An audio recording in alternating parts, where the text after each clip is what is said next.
businesses pay for goods coming from Canada, Mexico, and China, including electronics, toys, produce, lumber, and cars.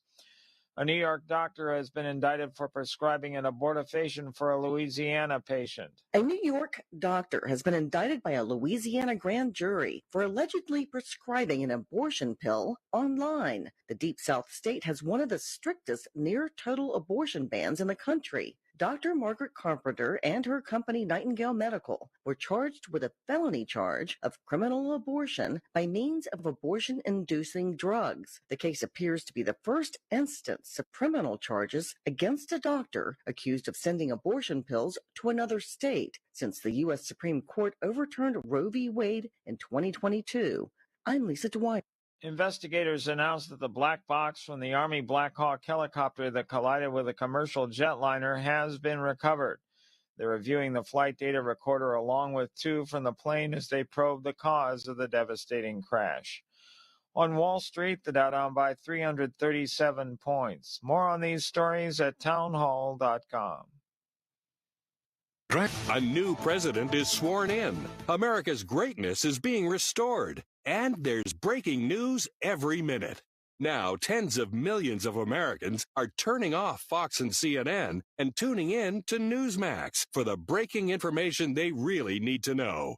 Reuters Institute says Newsmax is one of the top news brands in America. Find it yourself on all major cable systems and on your TV or smartphone store. Just download the Newsmax app for free and start watching. You'll get great shows with Rob Schmidt, Greta Van Susteren, Rob Finnerty, and Carl Higbie, and more. Find out why millions of Americans have made the switch. Even President Trump says Newsmax is terrific, and he's watching.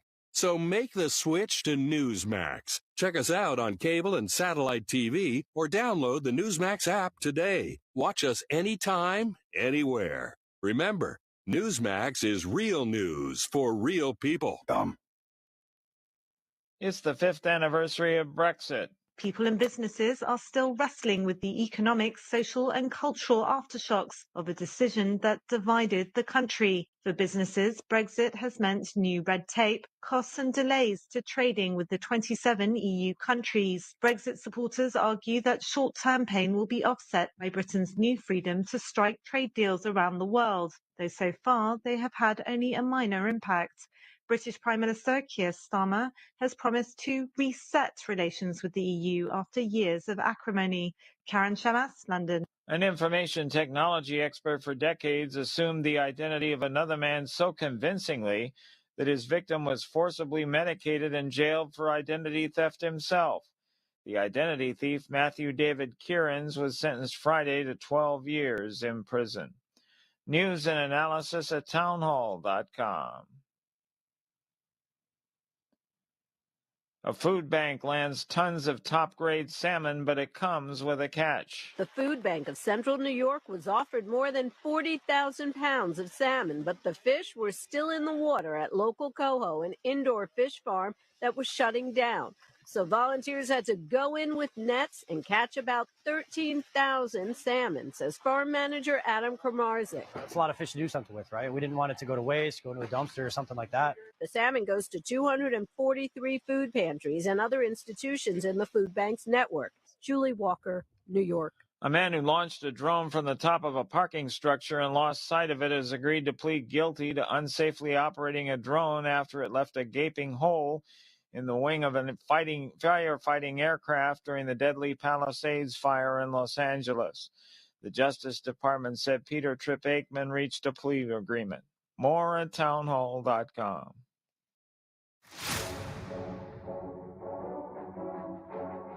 This is a special presentation of high school basketball on WEEU, the voice of Berks and Leon. High school basketball on WEEU is brought to you by Adelphia Seafood, American Diner, Bachman's Roofing, Solar, and Remodeling, Berks Catholic High School, Chick-fil-A, Cross Keys Insurance, Diefenbach Snacks, Elite Fuel Service, Houndstown Reading, Judd Firestone Plumbing, Kuhn Funeral Home, Overhead Door Company, Redner's Warehouse Markets, Remax Real Estate Agent Phil Macaronis, Lincoln Plumbing and Heating, Pizza Como, Reading Fight and Phil's, Savage Auto Group, Shirley's Cafe, Shore Stay Best Western Hotel in Reading, and Victor Emmanuel Beneficial Society. Now for all the action, let's go courtside with Bob McCool and Rich Scarcella.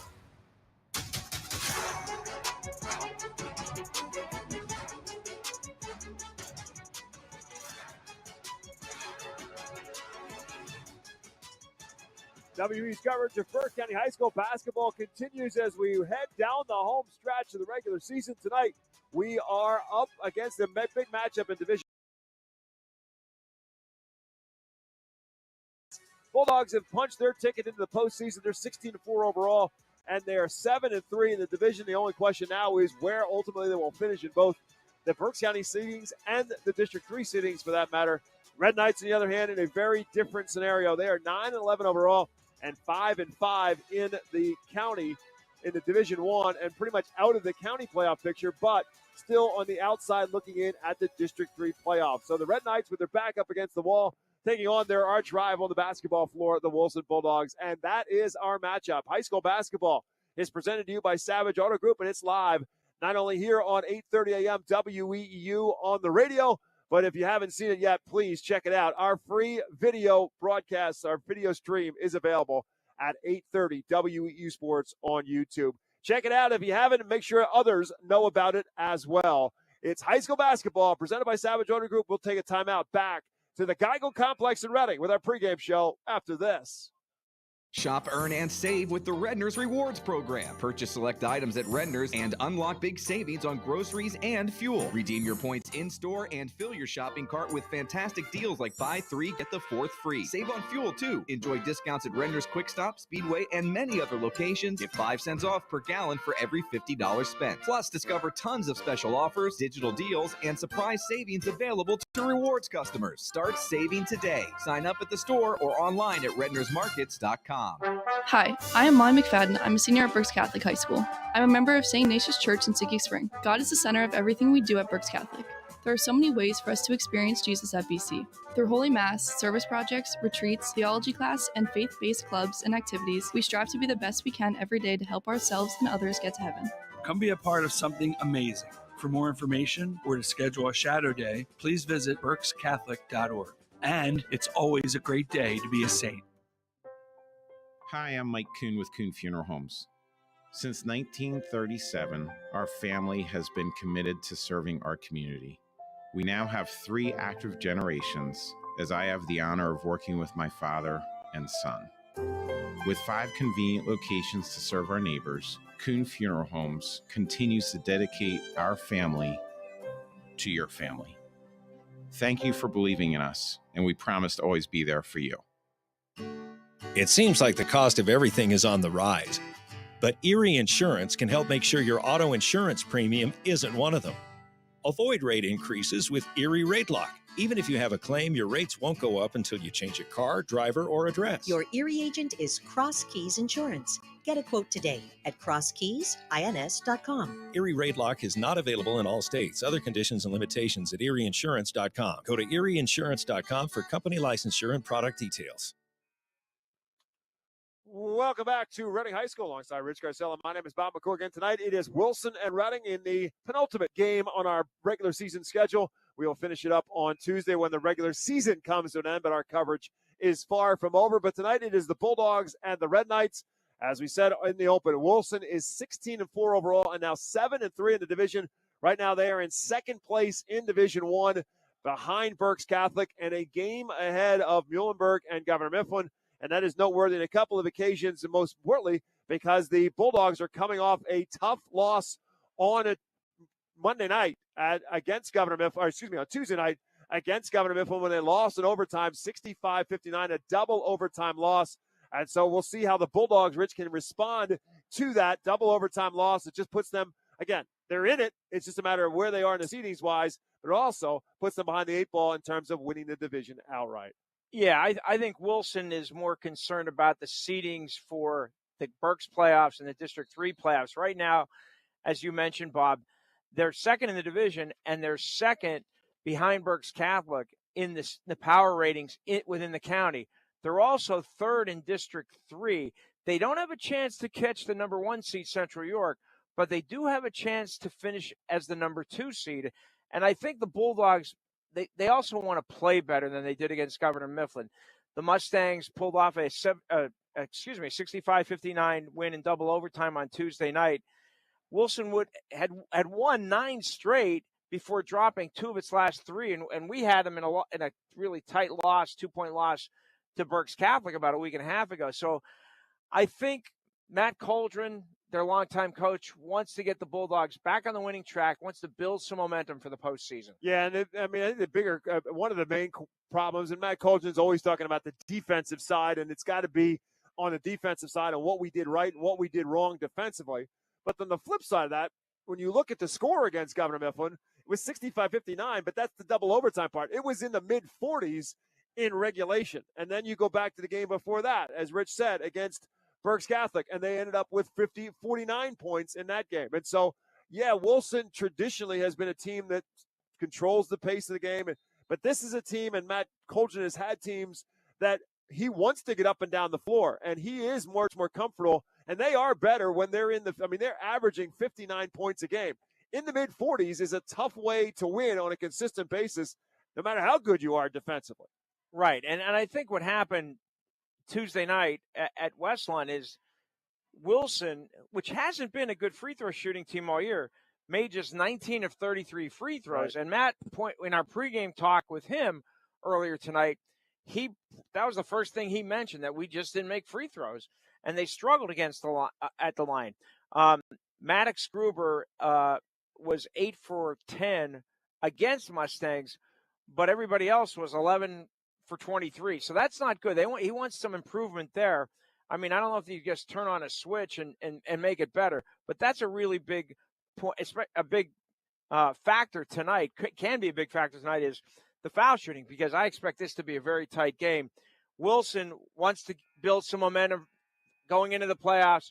Reading is playing for its playoff lives. They have an outside chance, but as Francis Camara said, it doesn't mean anything if we don't win. Absolutely true. And so when we're talking about the offensive side for the Bulldogs, yep, and whether it's up or whether it's down, there's one piece of that puzzle that has been extraordinarily consistent, and that is Maddox Gruber. He's now over 1,000 points. He's over that barrier and all the buildup that goes along to it. He's topped that barrier, but he has been a consistent offensive force for the Bulldogs. In fact, in the first meeting between these two teams, that also was an overtime game in West Lawn. We had it for you here in WEU. The Bulldogs won it 71-63 in overtime, and Maddox Gruber went for 32 against Reading High. Yeah, and he got to the line. I think that's a really important part of Maddox Gruber's game, is getting to the foul line. That night against the Red Knights, he was 11-14 from the line.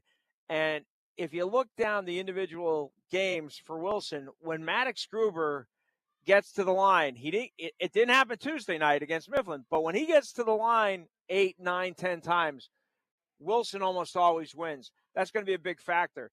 The other guy who's really, I looked this up and I went, wow, that's really something. Corell Akings is the second leading scorer for Wilson. He's averaging 10.5 points a game.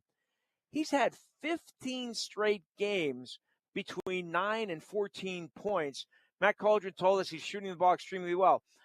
But what that tells you is that Matt Coldren knows what he's going to get offensively from Corell Akings every night.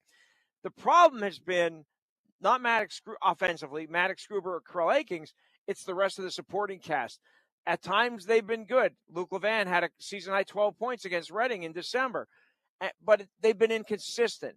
Tommy McFadden had 9 points against Governor Mifflin. He had 7 in the previous 3 games. So they need more consistency from their third, fourth, and fifth options offensively. For sure. To Rich's point in backing that up with numbers, Corell Akings 4 straight games in double figures, averaging at 10.6. Gruber at 18 a game. He has scored over 20 in 5 of his last 7 games. That's the story for the Wilson Bulldogs. We'll take a timeout. We come back to the Geico Complex. We'll talk about the home team, the Reading Red Knights, as our pregame show continues here on WEEU in Reading. Sure Stay Plus by Best Western offers a welcoming, comfortable stay for the business or leisure traveler, providing clean and cozy rooms at a reasonable price. Conveniently located at the intersection of Route 12 and North 5th Street in Reading, Sure Stay Plus provides a fresh, hot breakfast buffet, all-day coffee, free fast Wi-Fi, HD TV, fridge and microwave, and much more. Plus, business travelers have access to services such as copying and a meeting space. Call 610-371-0500 to book your stay or visit bestwestern.com. Are your garage doors noisy, squeaky, or moving unevenly? Do they snap, crackle, or pop? Having trouble opening and closing them? Don't be left sitting in the driveway. It's time for a tune-up from Overhead Door. Starting at just $99, we'll inspect, lube, and adjust your garage doors so they operate smoothly. Call today and ask for a tune-up special from Overhead Door, your hometown garage door company since 1965. Overhead Door, we're more than just doors. OverheadDoorReading.com. Welcome back to the Geico Complex. Again, alongside Rich Garcella, my name is Bob McCool. Our pregame show continues. The Bulldogs and the Red Knights here tonight from the Geico. And talking about the Red Knights again, in a very, very different position than Reading High basketball has been for a very long time. Trying to do some research in how far back you got to go. I could get back as far as 2004, where Reading High has made the postseason at least that far back. And they are on the verge of being out of the postseason. So the reality is, for Reading High, this is the postseason, whether they get in or not. Rich alluded to it briefly, and I think it bears repeating that when we talked with Francis Camara about that and the team and how is the team thinking, he said, look, we tell them every night, it doesn't matter whether this team wins or that team loses and what happens, because if we don't win, none of it matters, and that's pretty much the way it goes. So this is win and go on, which is what the playoffs is all about. Yeah, I mean, when we were here last Thursday night before the Reading game against Muhlenberg, we asked him the same question. What do you think? Is this a playoff game? And he said, or a must game. He said, no, I don't look at it this way. We just have to win tonight. Well, right now, they don't have any choice. Their only hope is to win these two games tonight against Wilson, Tuesday night against Governor Mifflin here at the Geigle. And they need help. And Francis Camara admitted that. But he has had kids come up to him and he said, what are our chances? And he said, it doesn't matter. It doesn't matter if we don't win tonight. So all of the attention for the Red Knights is on this game tonight. And that's how you have to handle it. You can't do anything else but focus on this game and then focus on the next game when the time comes. But right now, they're on the outside looking in. They're 20th in the District 3 6A power ratings. They need to pass 4 teams to get in. They need Governor Mifflin to lose and then to beat Governor Mifflin to even have a chance. And I don't even know if mathematically that's a possibility to get into the Berks playoffs. And Bob, I've been working here since 1986. I'm pretty sure Reading, there was a year in there either in the late 80s or early 90s before Donnell Marshall played at Reading High that they missed the playoffs. But I don't know the year. Right. Well, Donnell graduated in 91, so and he started as a sophomore, so you're going back at least to 89 when Donnell was a sophomore. It might have been either his freshman or sophomore year. It might have been his freshman or sophomore year. I can't remember. But regardless, it would be stunning if Reading didn't make the postseason either in the county playoffs or the district playoffs. Right. Needless to say, in the lifetime of the young men who right now are representing Reading High boys basketball, it's never happened. It's never happened in their lifetime.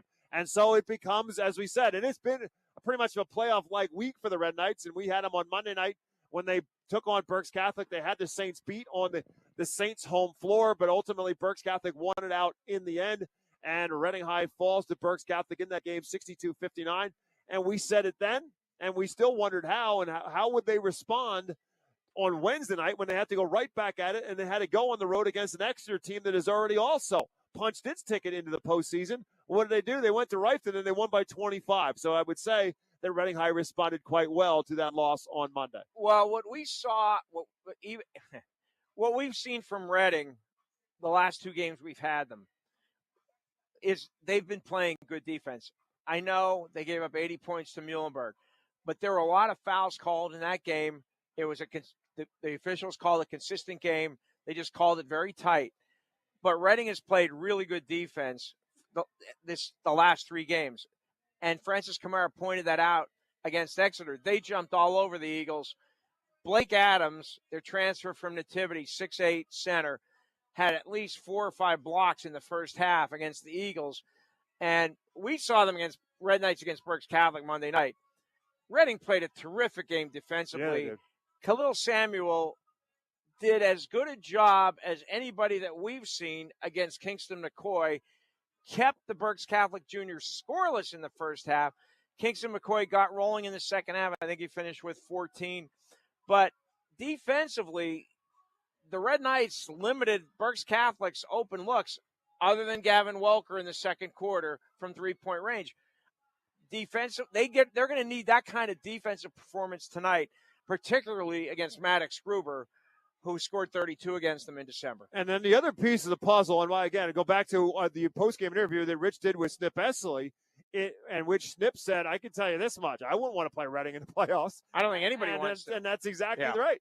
And here's the other thing for Wilson. Yes, they won the first game in West Lawn, 71-63 in overtime. Two things. One, the 6'8", 6'9" junior Blake Adams was not eligible at that time. And I know Blake Adams isn't scoring a lot of points. Rich just said he had 4 blocks in the first quarter against Exeter on Monday. The defense and the presence on the floor is starting to become more and more apparent. If the offense comes, and also Justin DeCastro, the sophomore who's averaging 13.5 points per game, did not play against Wilson. That was at the period of time when he was hurt. He did not play against the Bulldogs. That's a great point. I forgot about that. Yeah. And he's been he's averaging 13.4 for the year. But in the last 6 games, he's averaging 17.5 points. He and Khalil Samuel have really raised their games offensively. DeCastro is an outstanding player, and I think he's as good as anybody on the Reading roster. He could score inside. He can hit the mid-range jumper. He's not a great three-point shooter, but I think he's very capable. He helps them rebounding. He helps them defensively. It's a big difference. I think Reading knows that. Wilson certainly knows that DeCastro didn't play in that game. So it's time now for us to take a look at our keys to the game, and they're brought to you by RE/MAX Real Estate Agent Phil Macaronis. If you're buying or selling a home, Phil Macaronis is a member of the RE/MAX Hall of Fame with over 20 years of experience providing countless buyers and sellers keys to their real estate transactions. Call 610-670-2770. Ask for Phil Macaronis for the keys to buying and selling your home. It's the Bulldogs and the Red Knights, Berks County boys basketball, and Rich Garcella has his keys to the game. For the visiting Wilson Bulldogs, they want to defend in transition. They want to control the pace, control the tempo of the game. The Bulldogs also want to take good shots, have good shot selection, because if they take poor shots, that will allow the Red Knights to kick their transition game in gear. And the Bulldogs also, not surprisingly with the Matt Coldren team, want to take care of the basketball. For the home team, the Reading High Red Knights, they want to control their emotion. Francis Camara says that to us every game we have. They want to play with poise. They want to play with composure. This is a fairly young team, so that's why that's such a key for the Red Knights. They want to rebound the ball well. They didn't do a good job of that against Wilson in the first game without Blake Adams, without Justin DeCastro. The third thing, just like the Bulldogs, the Red Knights want to control the tempo and limit turnovers. Bob? And so now let's take a look at our starting lineups, and they're brought to you by Victor Emmanuel Beneficial Society. They've been serving authentic homemade Italian dishes for over 100 years. New memberships are now being accepted for only $10. The facility at 311 Hazel Street in Reading is also available for rental for private parties, banquets, and celebrations. Victor Emmanuel, a taste of Italy, right here in Reading. For the Bulldogs, coached by one of their own in Matt Coldren, in his 24th season at his alma mater, 424 and 201. That is 5th best all time in Berks County High School basketball. The only guys ahead of him are guys named Snip, Lloyd, Reggie, and Silent. That's the 4 ahead of him on the boys' side of things in Berks County basketball with his 424 wins, with his 16 so far this year. And the starting lineup has been pretty consistent for the Wilson over the course of this year, with the 6'5" forward Luke Levan inside, going along with Tommy McFadden, who's 6 foot and a senior. Corell Akings, 5'10" and a junior, is the only underclassman for the Bulldogs in the starting lineup. John Edom at 6 foot and a senior. Maddox Gruber, 5'10" and a senior. Again, as we said, Gruber at 18 a game. Akings at 10.6. Levan, 7.1. He's been hot and cold at times offensively. Rich mentioned he had a season high of 12 against Reading High in the first meeting between these two. Tommy McFadden, the defensive lockdown, is 5.5 a game, and John Edom, also exceptionally good on the defensive end, is at 4.8. For Reading High, they too are coached by one of their own. Francis Kamara graduated here. He brought up the fact that he was playing at Reading High when Matt Holdren was still coaching at Wilson. He just thought he'd throw that in there. But he is in his second season taking over for Rick Perez here at Reading High. He's 31-22 with his 9-11 so far this season. And that lineup for the Red Knights is Blake Adams, the 6'8 junior, along with Khalil Samuel, 6'2 and a senior. And then the backcourt is Jeremiah, 6'2 and a sophomore. And the point guard is Wesley Rosario at 6 foot and a junior. Much better balance for the Red Knights offensively. Kamara's at 13.9, DeCastro's at 13.4, and Rosario is at 12.4. But Samuel's at 9.3. As Rich said, 9.3 with a bullet, because he has become a much better, much bigger contributor on the offensive end. And then Blake Adams at so far just 2.7 points per game. And tonight is his 7th game since being ruled eligible to play for the Red Knights. So that is a factor, again, because of his size, because of his length, because of his presence inside. And he was a presence in the game against Exeter on Wednesday night. He was a defensive force blocking shots. And again, that's something we hadn't seen from him so far in the couple of games that we saw from him. We've seen that he has a place in there and he's a rebounder in there, but wasn't really a shot blocker, but he was a factor in a game against Exeter. And again, this is a team in Wilson that can get to the basket. Maddox Gruber is a guy who loves to get to the basket on time for time. And it's also a guy who now can also match up with Luke Levan at 6'5", maybe one of the very few low post tall players in Berks County is the 6'5" Luke Levan. Now he's looking eye to eye at a defender. I think it's going to be really important for Blake Adams to stay out of foul trouble, to stay on the floor. I know Francis Kamara, I don't think he's ready to play 32 minutes. He said he takes him out usually around the 4-minute mark of the first quarter. But if Blake Adams can stay out of foul trouble, and guard that interior, keep Levan from scoring, going off, and also rebounding and altering shots, it's going to really give Reading a very nice lift. So tonight it's the Bulldogs and the Red Knights here at the Geigel. And then Tuesday night, our regular season finale will be in West Lawn to see these Wilson Bulldogs take on Muhlenberg. And again, all of this is about placement, seedings, and how things are going to shake themselves out. The playoffs ultimately will be set up in a BCIAA meeting in another week. Thursday the 6th. Thursday. Yep. So all of that will shake out. It's going to be based on power rankings, how these teams will be seeded in the playoffs, and then that will set up the quarterfinals. For the girls, that is a week from tomorrow. Next Saturday will be the girls' quarterfinals, and 1 week from Monday will be the boys' quarterfinals. And we'll have one of those quarterfinals on the boys' side. Once it all shakes out, we figure out what seems and what looks to be the best matchup there. Quarterfinals all to be played at home sites and a 7 o'clock start. So once we know what we think is going to be our choice to play broadcast for that Monday night quarterfinal, we'll obviously let you know, and that'll be where we are. It changes day to day because the power ratings are changing constantly. And then after the power ratings are set, the deadline, I believe, is the Wednesday the 5th, then you'll have the coaches' challenge meeting. Maybe. If there is a challenge, there'll be a meeting on Thursday night the 6th. And then we'll figure out where we're going to be on Monday. And then, of course, we will be at the arena on Wednesday the 12th. That is the semifinals. That's a quadruple header.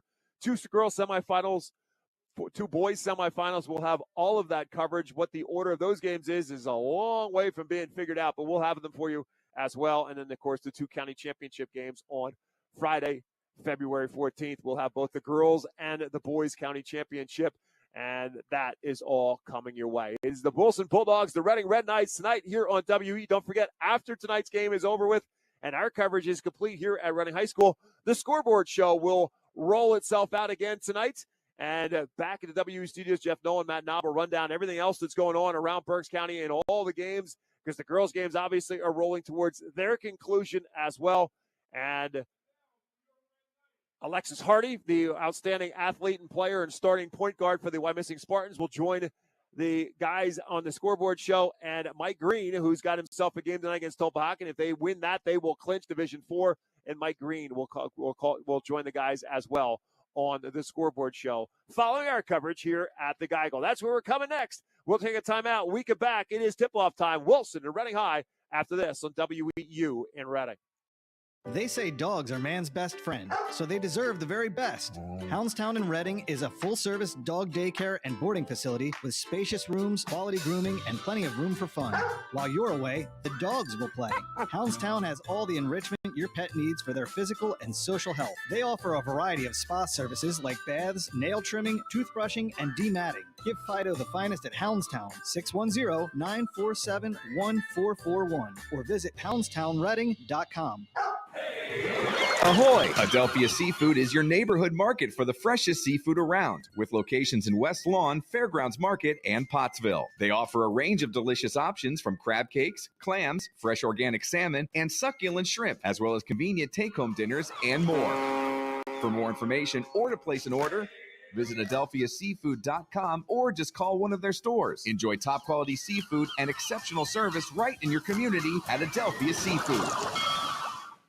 If you are buying or selling a home, contact RE/MAX real estate agent Phil Macaronis. With over 20 years of experience and a member of the RE/MAX Hall of Fame, Phil does it all, from residential to commercial real estate sales. And with his large catalog of repeat and referral customers, you know you can depend on Phil Macaronis, no matter where you're looking for your next home.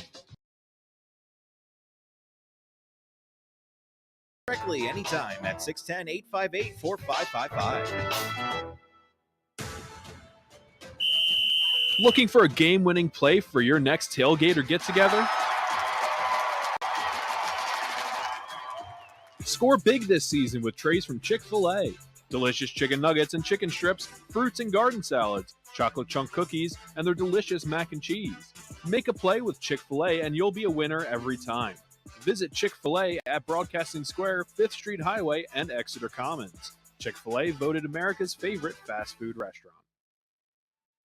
Tonight's Spotlight is brought to you by Bachman Roofing, Solar, and Remodeling. Whether your needs are residential or commercial, Bachman's makes their home improvement process easy. The Bachman family has proudly served the Berks County community for over 50 years.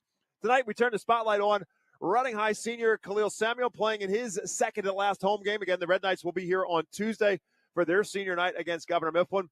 But Khalil Samuel, 6'2 senior, as Rich talked about, picked up his offensive game. He had a career-high 17 against Berks Catholic on Monday night, but that belies what else he did, which is to do a tremendous job on the defensively on Kingston McCoy. Rich asked Francis Kamara, what's been the difference offensively for Khalil Samuel? And Francis Kamara said it's his defense that's made his offense better, and you have to assume that he's going to get Mattis Gruber to start. Yeah, I would think. I mean, I got to think if he guarded Kingston McCoy on Monday, he's got to have the task of guarding Maddox Gruber, unless he's on Carell Akings for some reason, and somebody else is on.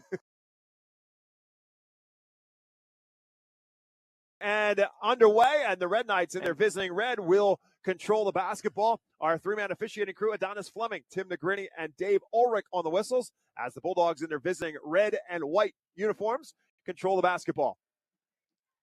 Rosario started on Gruber, and he's on him again. Here's a drive by McFadden, and Tommy McFadden kisses it off the glass to put the Bulldogs on the board first. Tommy McFadden got out of a little offensive funk with 9 points against Governor Mifflin. Wesley Rosario doing what he does best with a great cut to the basket, and Justin DeCastro will finish to tie the ball game up. There's no better passer in Berks County than Wesley Rosario.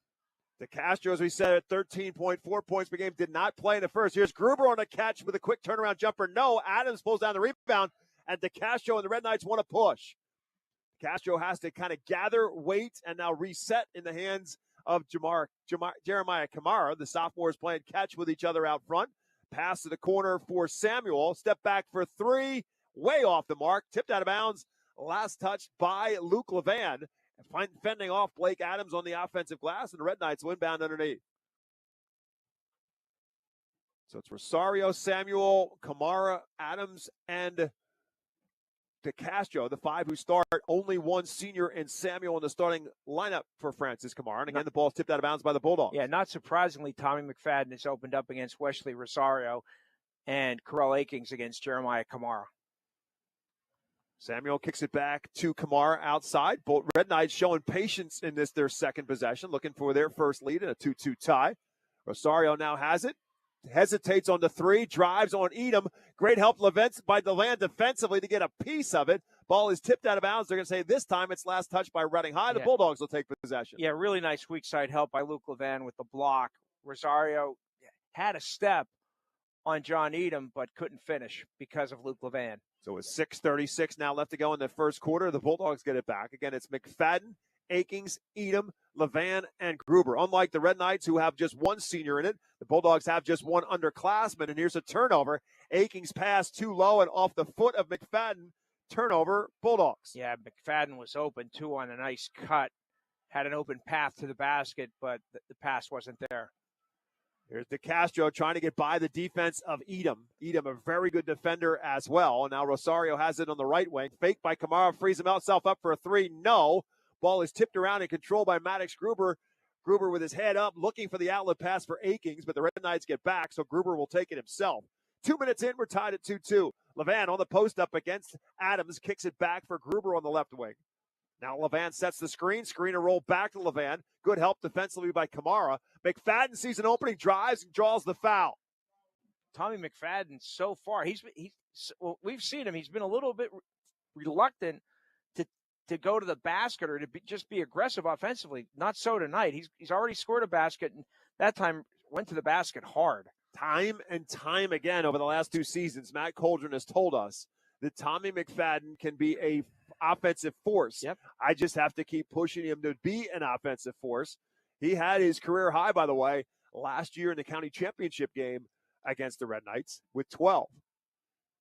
In that game in which Wilson won it 54-53 with these two teams. McFadden 2 for 2 at the foul line. He's got all 4 for the Bulldogs, who runs out 4-2. And he's an outstanding defensive player, terrific soccer player, and he has great feet and is tasked with guarding Wesley Rosario. To me, Reading's best player. Rosario with the ball off the screen from Adams, goes the other way, but it's deflected by Akings, taken away. Kick out up ahead for Gruber, flies in the basket. Samuel will foul him. So the turnover by the Red Knights leads to a run out by the Bulldogs. Akings with the steal and the outlet pass to Gruber, who will shoot 2. Wilson doing what Reading usually does, creating a turnover and then getting its running game going. Gruber goes to the basket hard but gets fouled by Samuel. 18 points per game for Maddox Gruber and 77% free throw shooter. And the first is good. Yeah, it's always a good sign. If Gruber can get to the line 8 or 9 times at least tonight, that's a very good sign for the Bulldogs. They usually win. Red Knight foul, by the way, was on Khalil Samuel, his first, Reading's second. And Gruber is 2 for 2. 6-2 now is our score. Wilson on top. 5:30 left to go in period number 1. Rosario slowly brings the ball up the floor this time for Samuel on the right wing to the Castro along baseline, trying to get by the long arms of Edom. Lost it for a minute. Jam pass for Kamara. Gets a man up in the air. Blocked by Edom from behind. Wilson has it back the other way. McFadden up ahead to Gruber. Cuts. Misses. Edom almost laid it in off the dunk, but could not get it down. Reading High will turn it right back. Rosario just simply lost the ball going across half court, and Wilson has the ball right back. Nearly a spectacular follow on a slam by Edom. Here's a catch-and-shoot 3 by Akings. Hits the side of the backboard and rebounded by Blake Adams, and the Red Knights have it back. DeCastro to the foul line. Kick out for Rosario. Bad pass, out of bounds. Yeah, that was an unforced error. Third turnover already, or second turnover. Am I right? Second or? I got 4. Oh, you got 4. Yep, okay. That's back-to-back turnovers the last 2 possessions. Really sloppy. Reading's not usually that sloppy, especially unforced errors. 4:38 to go. It remains 6-2 Bulldogs on top. McFadden bringing the ball up the floor, guarded by Rosario. Levan comes a long way to the basket, getting Adams a little bit away. Here's Akings, another catch-and-shoot 3, and this one's good. Yeah, we know Karel Akings has been shooting the ball well for Wilson, and Francis Kamara wants a timeout. Does not like what he has seen so far from the Red Knights. A 9-2 jump for the Bulldogs, and we'll remind you that tonight's game is brought to you in part by Crosskeys Insurance, an independent insurance agency that can help you find the right policy for auto, home, business, or life insurance needs with offices in both Reading and Hamburg. Crosskeys Insurance will be the key to your security. So an early full timeout called by the Red Knights with 4:25 left to go in the first quarter.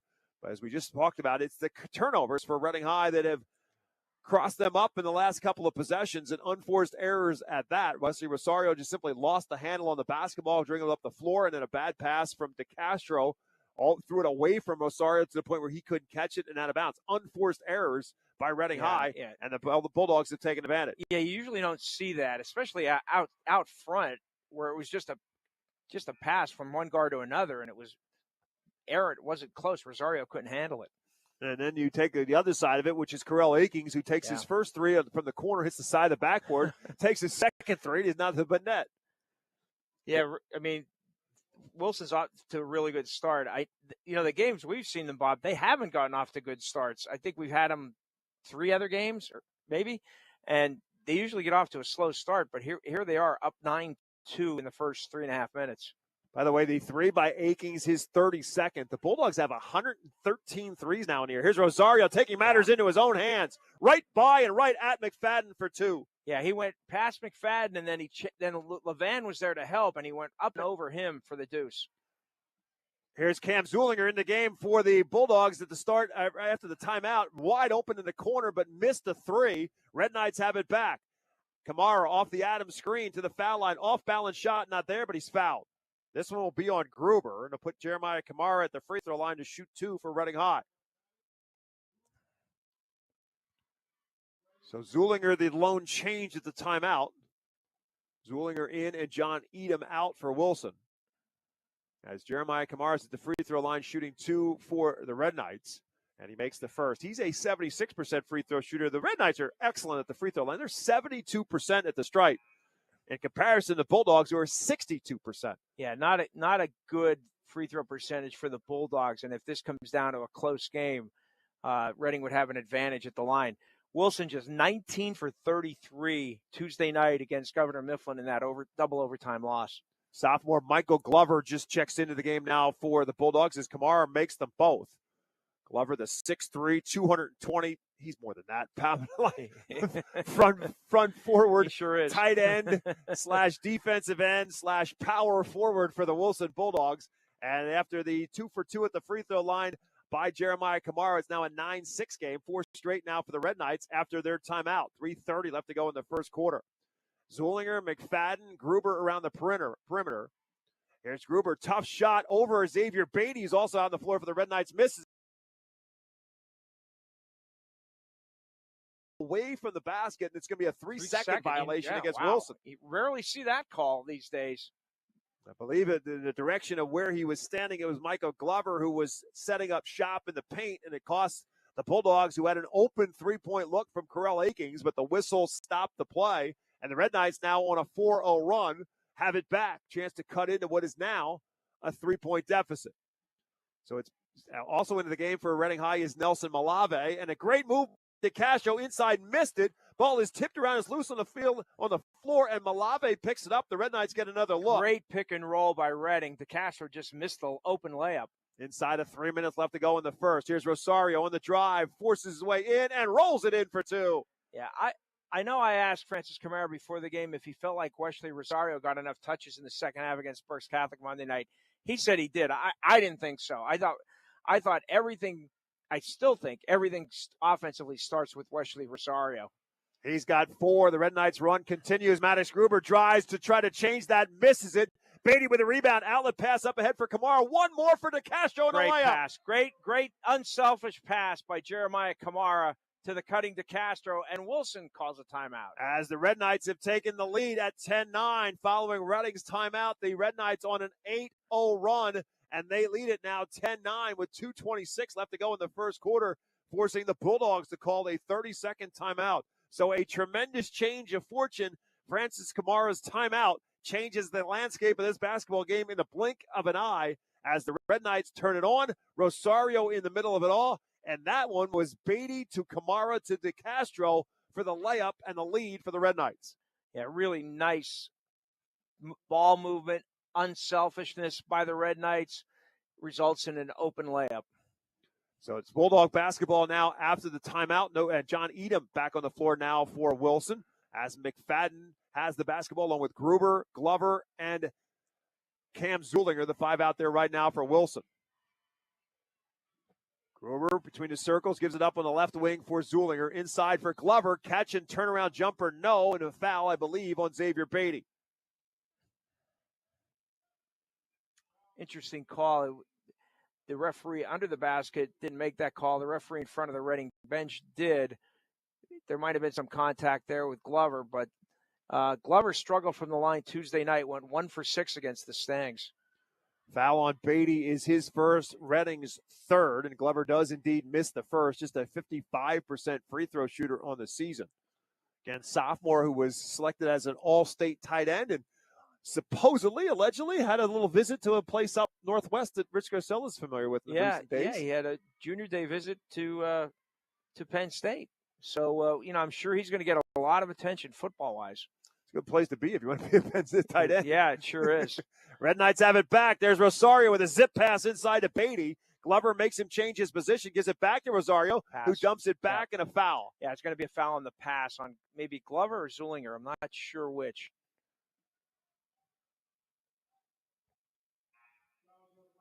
It's going to be on Glover. Yep. So Glover picks up his first, Wilson second. Red Knights will inbound underneath. McFadden will come out. Carell Akings back in for the Bulldogs.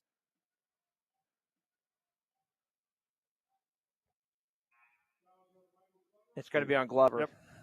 So Glover picks up his first, Wilson second. Red Knights will inbound underneath. McFadden will come out. Carell Akings back in for the Bulldogs. Reading High with a 10-10 tie on the board. Kamara drives, stops, kicks it back for Beatty, who turns it over. Bulldogs have it back. Akings goes baseline, wrap around. Gruber open for three, well short, long rebound, and in the log jam, a whistle. I think that's going to be on Wilson. I'm not sure who.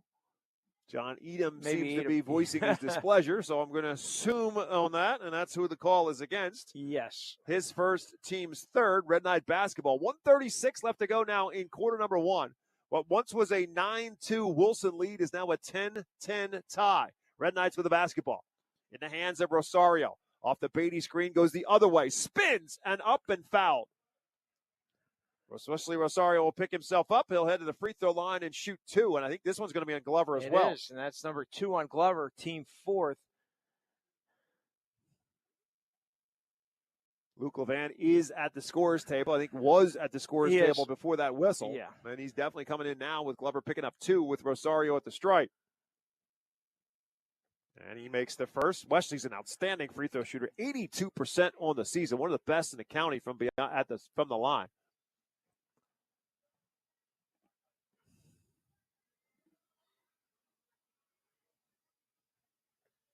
Khalil Samuel checks back into the game for Reading High as well as Rosario makes them both. He's got 6 of the Red Knight 12 who are top 12-10. Red Knights on a 11-1 run. They were down 9-2, now up 12-10. Now pick up with a 1-2-2 trap with Samuel out at the top. Bulldogs get it across to the foul line for Akings. Kick out for Edom, and now the Bulldogs in a position to run their offense with 1:08 to go. Kick out for Zulinger. Thought about pulling the trigger. Gives it up for Akings instead on the right wing. Back to Zulinger in the corner. Gruber trying to post up down low. Now Akings will drive in through traffic, is tied up, and Rosario's in there and took it away from him. Red Knights have it back. Up ahead for Samuel. Fakes a man up, misses the shot. Wilson on the outlet pass gets it ahead, but Camaro steals it right back. Jeremiah Camaro will drive up and blocked by Edom. Ball loose on the floor. Zulinger tries to save it and cannot. It'll be Reading High basketball. Wilson already with 4 blocks, 2 by Luke Levan and 2 by John Edom, 2 just in the last few seconds. Tommy McFadden now will check back in. Maddox Gruber will come out with 39 seconds left to go in the quarter. Justin DeCastro also back in for Reading, and Beatty will come out. So the Red Knights with a 12-10 lead and 39.2 left to go in the first quarter. Will they hold for one here? Francis Camara had his index finger up, but I don't know if that was a play call or to hold the ball for one shot. We'll see. Rosario out near half court, brings Jeremiah Camara out with him and tosses it to him right in front of the scorer's table with now 20 seconds to go in the first. Yeah. Samuel, Justin DeCastro, Nelson Malave, the 5 on the floor for the Red Knights, who have the floor spread with 12 seconds to go. No doubt the index finger meant to hold for one shot. Rosario's going to try to take it himself, and he will finish with the left hand for 2 with 5 seconds to go. Can the Bulldogs get one off? And Akings airmails one into the stands, And with 1.2, the Red Knights will get one more touch. Yeah, Luke Levan was open in transition under the basket, and Akings just airmailed a pass out of bounds.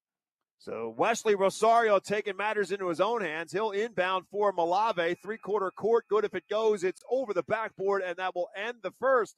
But a good one for the home team. The Reading Red Knights 14, the Wilson Bulldogs 10. We'll take a timeout. Back to the Geico Complex with more high school basketball presented by Savage Auto Group live on WEEU in Reading. Elite Fuel Services has been one of Berks County's best-kept secrets for more than 20 years. They're a full-service heating and cooling company. Not only do they deliver heating oil, propane, diesel fuel, and gasoline, Elite also has a full HVAC team that is ready to tackle any of your heating or cooling needs. Just a quick Google search away. Elite Fuel Service. Read the reviews and give them a call. You'll feel part of the Elite Fuel family, giving you the peace of mind you deserve. Judd Firestone Plumbing is your trusted local expert for all your plumbing needs. With over 125 years of combined experience, our team has seen it all, ensuring top quality service and expert solutions every time. From leaky faucets to the kitchen or bathroom of your dreams, we handle it all with professionalism and care. Call today at 610-678-9080. Judd Firestone Plumbing, where experience and reliability come together for your peace of mind. Perched high above the Geico Complex, alongside Rich Garcella. My name is Bob McCool. We start quarter number 2 with the Reading Red Knights on top of the Wilson Bulldogs 14-10. Don't forget, Reading was down 9-2 in this ballgame early on. They reversed their fortunes. Wesley Rosario, a big piece of that puzzle. He had 8 of the Red Knights 14 in quarter number 1, and the Red Knights have the basketball to start the second. Wilson comes out of the quarter break in a zone, had been man all game. DeCastro almost turned it over, gathers, drives, misses, gets his own rebound. Putback is no good. Adams with a rebound, and his putback is home. It's what they need from Blake Adams. He's a lot of body. He can rebound. He just hasn't been able to finish in the games that we've had. McFadden to the hole, fouled hard, and will shoot 2. Adams on the foul. It's a clean foul by Blake Adams, and McFadden will shoot 2 for Wilson. Yeah, no doubt about that. Hard foul, but clean. I think that's the first time we've actually seen Blake Adams score. This is the third game we've seen since he's come back. He had 8 in his first game against Conrad Weiser. Everything's there. He just was not finishing, and I think a lot of it had just become a part of his own, inside his own head. Wow, really important. They had 3 chances to score down there. The offensive rebounding right now is the work by Reading has been outstanding. Wilson has to do a much better job boxing out. McFadden at the free throw line ends a 6-0 run for the Red Knights as he makes the first of 2. Wilson 6 for 7 so far at the free throw line, and McFadden makes another. He's got 6 of the Bulldogs' 12. 16-12 our score, Reading high on top. Maddox Gruber has just 2 points, has yet to score a field goal for Wilson. He had 32 the last time these two teams met. Wilson in a 3-2 zone defense with McFadden out at the top. Kamara from the right side, up high for Samuel. Rosario at the high post. DeCastro tries to go baseline and dump it for Adams. It's poked away. Adams gets on the floor and picks it back up. Red Knights regain possession. Really nice hustle by Blake Adams. You don't see many big men doing that. To the baseline for DeCastro. Kick out for Rosario for 3 in a corner. No. Fight for the rebound. Edom fends off Blake Adams. Pulls it back for the Bulldogs. Good job by John Edom fending off. John Edom's 6 foot tall, but his arms are so long, which makes him a great defender. Here's Levan trying to post up against Adams. Kamara comes in from behind to try to steal it away, but a foul is called. And it will be on Kamara on the reach-in. His first, Red Knights' first of the second quarter. And Kenyon Sheriff, the 5'10 senior, will check in now for the first time for Reading. Khalil Samuel will come out. 16-12, Red Knights on top. 6:37 remaining in the second. Bulldogs with the basketball. It's Gruber, McFadden, Edom, Levan, and Akings, the starting 5. Gruber with an open path, but that closes down. Now he's looking for some help along the baseline. He's going to dribble it back out. DeCastro on him on a switch. Akings going to pull up for the 3. It's well short. Adams with the rebound. Red Knights back the other way, quickly up the floor for Sheriff. Fakes a 3, drives, dumps it back for Adams, who tried to dunk it, missed it. DeCastro's there to clean it up. Yeah, DeCastro with a really nice offensive rebound. Adams tried, missed the dunk. DeCastro was there. 6 for DeCastro, and the lead is 6 for Reading. And here's a steal. Jeremiah Kamara picks it away from Gruber. Pulls up for the jumper from 16 feet, back iron, long rebound right back to him, and the Red Knights have another touch. Inside the paint, DeCastro, kick out, Sheriff left alone for 3, no. Rebounded by McFadden, run into by Sheriff, foul on the Red Knights. Yeah, I don't know if that's the best shot selection for the Red Knights. Kenyon Sheriff with a deep three-pointer from the right corner. So with the foul against Sheriff, that's his first, team's second. Actually, team's third in this quarter. Yeah. So with 5:40 still left to go in the second, Red Knights already with 3 team fouls, and Wilson with a basketball down by 6. Gruber, high post, Levan, touch pass for Edom to the baseline for McFadden. Nobody really looking to shoot. Akings will, and he's well short again on the 3. Long rebound for Edom. Gets it to the baseline for McFadden, who's double teamed. Kick it back. Akings drives. Levan open at the foul line for the jumper. That hits the back iron. Rosario with a rebound. He wants to go. Up ahead, tough pass. Blocked by DeCastro, shot blocked by Edom. Up ahead is Akings. Driving, missing, tipped back in by Gruber. Gruber's first field goal of the night comes on a putback. And the Bulldogs with a much-needed basket for Wilson to cut it to a 4-point game. Kamara with a long 3 is way off and rebounded by Edom. Yeah, no patience at all there by the Red Knights. I'm sure Francis Kamara's not happy about that. By the way, John Edom, 3 blocks already here in the first 12 minutes. I think Justin DeCastro is still trying to figure out where he came from. He had no idea he was even there. Here's Gruber, a great crossover dribble, frees himself up, goes at Adams, misses, and rebounded by DeCastro. Up ahead for Kamara. Kick over pass. Sheriff will try it again from 3. This one's short. Adams tries to follow, couldn't time it, and it's rebounded by Edom. Up ahead for Gruber. Looks inside for a cutting Luke Levan and 2. Really great hustle by Levan getting down the floor. Nice look by Maddox Gruber. Didn't try to force anything, found the cutter. Bulldogs 4 straight. They've cut it to a 2-point game as we approach the halfway mark of the second quarter. DeCastro inside, draws contact. He'll shoot 2. It's going to be on Levan. That's his first, team first of the quarter. It's actually on Akings. Oh, I thought it was Levan. Yeah, they both were there. Akings was arguing, and they said Karel Akings. So it's his first, Bulldogs first. DeCastro shoots 2.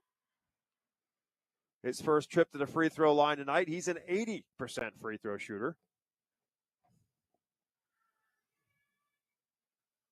In and out. A couple of substitutions each way for the Bulldogs. Peter Kalfala will check in. We haven't seen him, have we? No, we have not. Akings comes out. Edom comes out. McFadden also back in. Nelson Malave, who had a great game in the first meeting between these two teams, comes in for the Red Knights. As DeCastro makes the second. 7 in the game for DeCastro, and the lead for the Red Knights, is 3, 19-16. DeCastro out at the point now with that 1-2-2. To the corner, McFadden is trapped, trying to get away from the double team, and a timeout called by the bench. Matt Colger is going to have to burn his second timeout of the first half. And he hates that. Yes, he does. But McFadden was trapped at the foul line, at the midcourt stripe in the corner, and the Bulldogs will call a 30-second timeout as a result. We are halfway through the second quarter. Yeah, I don't know if Zulinger was open in the right corner with an open path to the basket. It might have been him, but somebody was open, and McFadden just couldn't. I think he may have seen him out of the corner of his eye. He just couldn't get the ball because he was to make the pass because he was double teamed. Yeah, if Matt Colger had his way, he wouldn't call a timeout till well into the third. In fact, the other night last week against Berks Catholic and Snip Essley, kind of from the same mold, neither one of them called a timeout till well into the third quarter. But in this case, he's burned 2 in the first half. And by the way, we're only halfway through the second quarter, but his team is down 3, 19-16. So valuing the possession, he calls the timeout. Cam Zulinger, Tommy McFadden, Maddox Gruber, Luke Levan, and Calfalo underneath. McFadden finds him Really for the nice easy 2. pass by McFadden. Calfalo, the first time we've seen him in action, converts. And then with that, Reading High will turn it over on the other end. Bulldogs get it right back with a chance to regain a lead here, down by 1. Zulinger to the high post is Levan. Running the baseline is Calfala. Gruber off the screen. Is going to take it himself. Terrific move by Gruber. So the Bulldogs now back up on top at 20-19 as a result. Their first hit lead since it was 9-8 back in the first. Wilson back in a man-to-man defense the last couple minutes after opening the second quarter in a 3-2 zone. Inside. Rebounded by McFadden. Bulldogs push it back the other way for Gruber, who will wait for help. Guarded by Malave for Levan. Touch pass. Tommy McFadden wasn't expecting it. Travel. Yeah, no doubt about that one. It was a good look by Levan. McFadden just wasn't ready for it. DeCastro will come out. Samuel back in for the Red Knights. So it's Sheriff, Samuel, Rosario, Malave, and now Xavier Beatty also back into the game for Reading High. With the basketball and down by a point, 20-19 with 2:35 left to go in the first half. Rosario off the Beatty screen. Stutter step, screen and roll isn't there. To Samuel on the wing, trying to get by Calfala. Gives it up for Beatty and swings it back for Rosario. Off the screen. Drives, dishes it back for Beatty. Has to reposition off the glass. No, rebounded by Zulinger. Red Knights suddenly cold from the field. Bulldogs have really tightened the screws on their defense, too. Gruber again with a drive. Dumps it for Levan and two. What a nice pass by Maddox. Gruber finds the open Levan. 2 field goals now for Luke Levan. The lead for the Bulldogs is 3. As a result, 22-19 inside of 2 minutes and a half. Malave drives, kicks it back for Sheriff. Gives it up instead for Samuel. Samuel looking to get on the board offensively. Dumps it for Beatty. And right back to Khalil Samuel. Samuel has averaged over 15 points in his last 3 games. Good find of a cutter. Malave, no, he tipped it back up, falling to the ground, and it went out on him. And Cam Zulinger has the rebound for Wilson with a minute and a half to go in half number 1. Gofala in the corner. Looking inside for Levan, they deny him. And they'll skip it back for Zulinger. Beatty did a really nice job fronting Levan. Prevented that. McFadden posting up against Rosario. Kicks it back, swinging around for Gruber in the corner. Looking for Levan inside. Can't get it to him again because of Beatty fronting him. Gruber will step back for a long 3 instead. No, long rebound is run down by Beatty. Up ahead for Samuel. Samuel blocked by Gruber. Controlled by Maddox Gruber. Back comes Wilson. Gruber drives, kicks. Zulinger corner 3. No. Rebounded by Levan. Right back to Gruber. Same spot in the corner. Yes. That time, yes. Levan with a terrific offensive rebound and the find to Gruber in the left corner. And suddenly the Bulldogs are up 6 as a result. 7 in the quarter for Gruber. Here's a screen and roll for Beatty from Rosario. Nothing there. Right back. Samuel tried to force it. Wilson tipped it away. Bulldogs on a run out. McFadden to the hole. No. Battle for the rebound. Zulinger has it. Throws it away out to Samuel. 2-on-1 for the Red Knights. Back to Beatty and 2. Nice pass by Samuel. And a timeout now called by the Red Knights.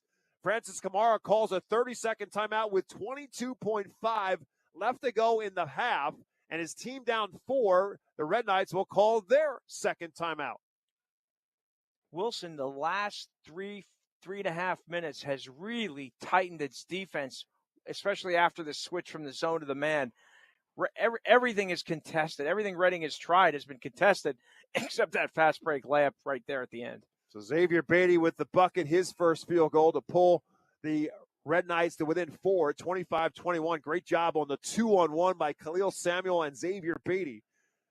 Draw the defense to you, dump it off to the other guy, and it was Xavier Beatty for the 2 with 22.5 to go. And again, Reading High calling the timeout. So both teams have used 2 of their 5 timeouts in the first half.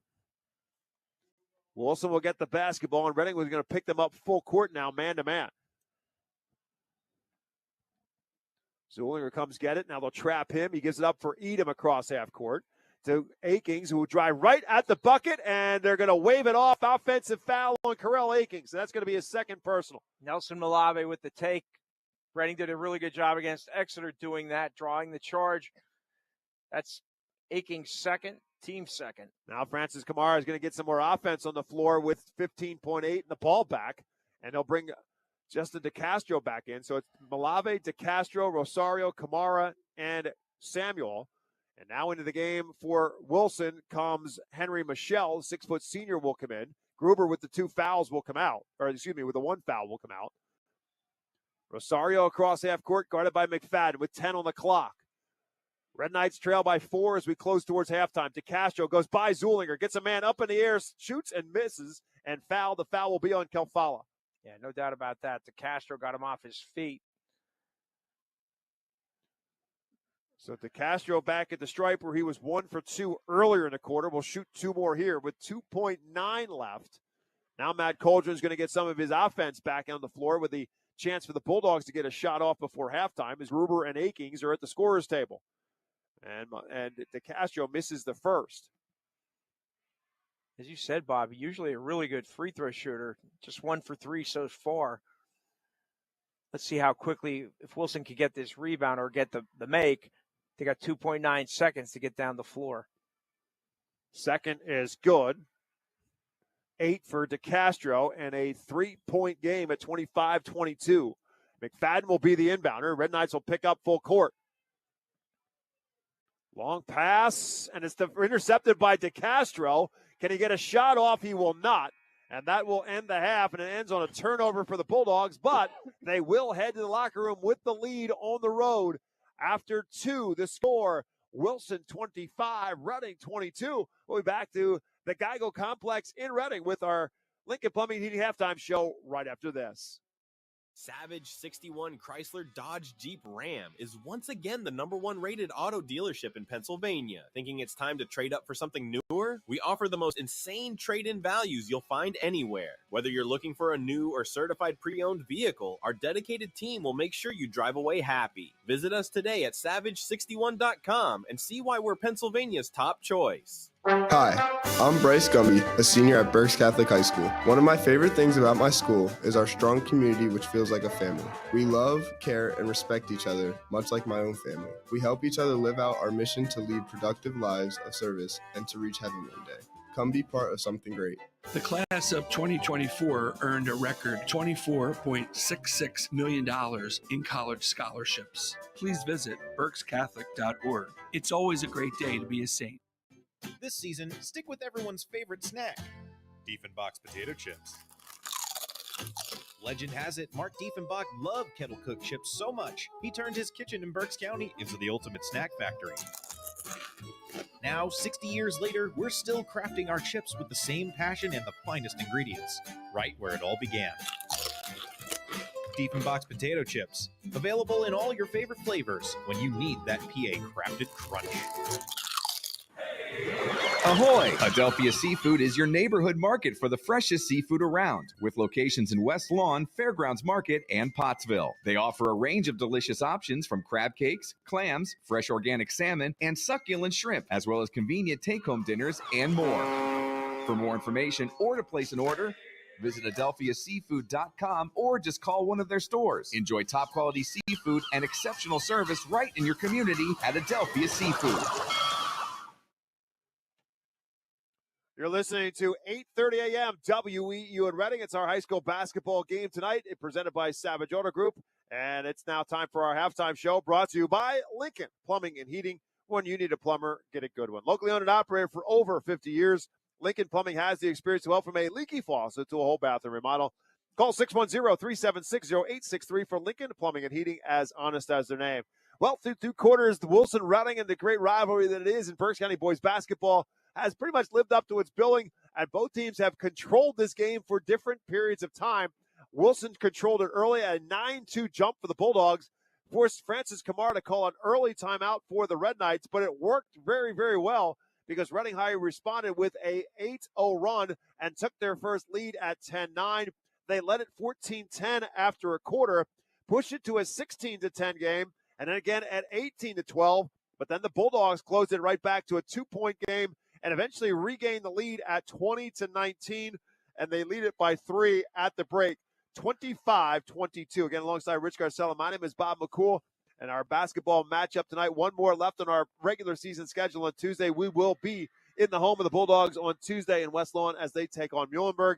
But first things first, Rich, this is, after 2 quarters, clearly anybody's ball game in a 3-point game, but it's really a couple different things for Wilson. The first thing I'm sure that Matt Coldren is going to talk about, one thing I'm sure was one of his keys he told you in the game, was taking care of the basketball, and they have not. Well, neither team. Both coaches wanted to limit their turnovers. Wilson has 10 and Reading has 7. that's not in the game plan for either team. But what Wilson has done, they've limited Reading's transition baskets. I think Reading has probably about 2 or 3 transition baskets, maybe. And Wilson did a terrific job defensively in the second quarter.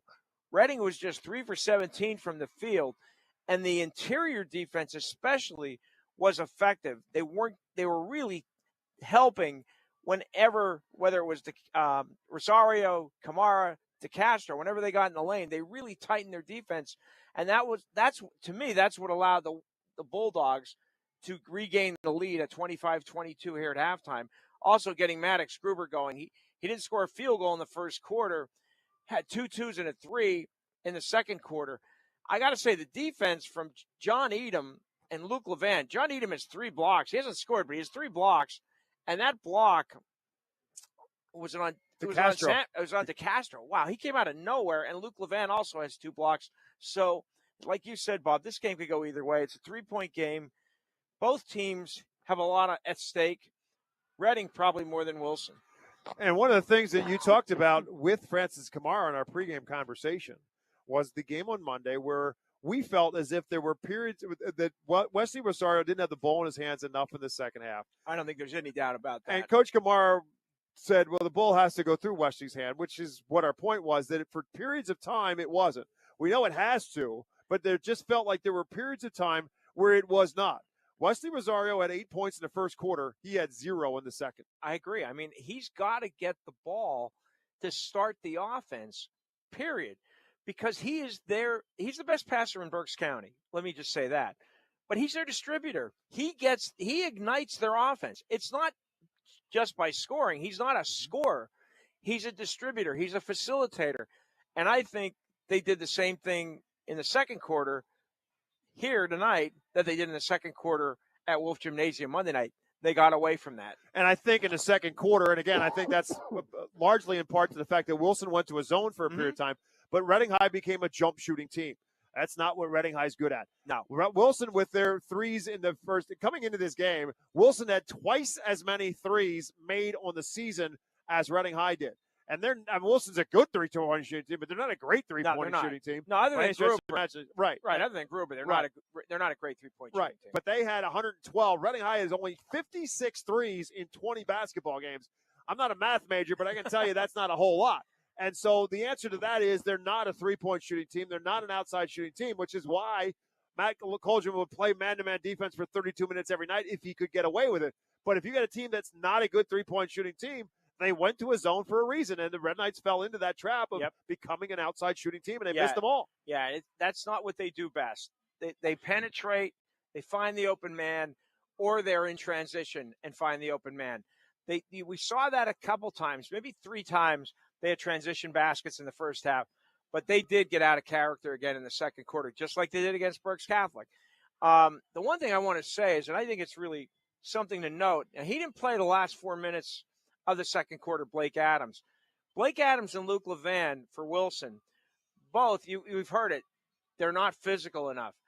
I've watched them in the first quarter and the second quarter. They're getting physical with each other, which is very interesting and fascinating. And Luke Levan has 4 points, but he's also been very active on the glass, and he has 2 blocks. Blake Adams, also very active. He missed a follow dunk. You could see he's got more energy in his step than what we've seen before. 25-22 is our score. Wilson leads it. We'll take a break. Come back with more of our Lincoln Plumbing Heating halftime show after this on WEEU in Reading. They say dogs are man's best friend, so they deserve the very best. Houndstown in Reading is a full-service dog daycare and boarding facility with spacious rooms, quality grooming, and plenty of room for fun. While you're away, the dogs will play. Houndstown has all the enrichment your pet needs for their physical and social health. They offer a variety of spa services like baths, nail trimming, toothbrushing, and dematting. Give Fido the finest at Houndstown, 610-947-1441, or visit houndstownreading.com. Hi, I'm Mike Kuhn with Kuhn Funeral Homes. Since 1937, our family has been committed to serving our community. We now have 3 active generations, as I have the honor of working with my father and son. With 5 convenient locations to serve our neighbors, Kuhn Funeral Homes continues to dedicate our family to your family. Thank you for believing in us, and we promise to always be there for you. Welcome back to our Lincoln Plumbing and Heating halftime show. Individual numbers, Maddox Gruber, not a big surprise here. Only, just as Rich said, the way it came about for Maddox Gruber. Not that it's a surprise he leads them in scoring because he's averaging 18 a game and one of the top scorers in the county. But he's got 9 at halftime, 7 of those 9 coming in quarter number 2. 6 for Tommy McFadden, 4 for Luke Levan, just 3 for Carell Akings, and it was the other pointer made by the Bulldogs and 2 off the bench for Peter Kafala for Wilson. For the Red Knights, led by Wesley Rosario with 8 and Justin DeCastro, with 8 as well. Rosario, again, all 8 of his points coming in the first quarter, and 2 points apiece for Jeremiah Kamara, Blake Adams, and Xavier Beatty, and the Red Knight total of 22. 25-22. Wilson with a game on Tuesday night against Muhlenberg. Reading High with a game left on the regular season schedule as well in league play, and they'll be here against Governor Mifflin on Tuesday night. That's where we'll be on Tuesday night in West Lawn as the Bulldogs play host to Muhlenberg, getting you set up for our coverage of the Berks County playoffs in the beginning of February. 25-22 as we get set to start the second half. And second half of our basketball game presented to you in part by Cross Keys Insurance, an independent insurance agency that can help you find the right policy for auto, home, business, or life insurance needs. With offices in both Reading and Hamburg, Cross Keys Insurance will be the key to your security. We also invite you to come visit your favorite spot in Laureldale, Shirley's Cafe and Tequila Bar. You know you're hungry, and Shirley's has you covered with nightly food and drink specials, including a wing special for Sunday night football games. If there's any, Sunday night football games in your future, you can go from noon to 10. Come check out the great service and fun atmosphere at Shirley's Cafe for lunch and dinner any day of the week. Wilson with the basketball to start quarter number 3, and the Bulldogs have the lead at 25-22. Starting 5 back out there for the Bulldogs, but it's deflected immediately. Jeremiah Kamara will force a steal. Number 11 in the turnover column for Wilson. Red Knights have the ball back, a chance to cut it to 1 or tie it with a 3. Khalil Samuel, scoreless in the first half, gives it up for Jeremiah Kamara, has it poked away by Akings, runs it down out near the half-court stripe, and eventually into the hands of the point guard, Rosario.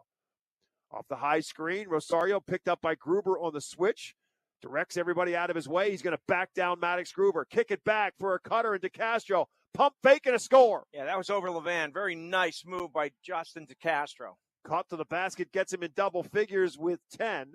First player on either side with 10 points. DeCastro for the 14th time this season in double figures. We're a minute in, and the Red Knights pull within 1.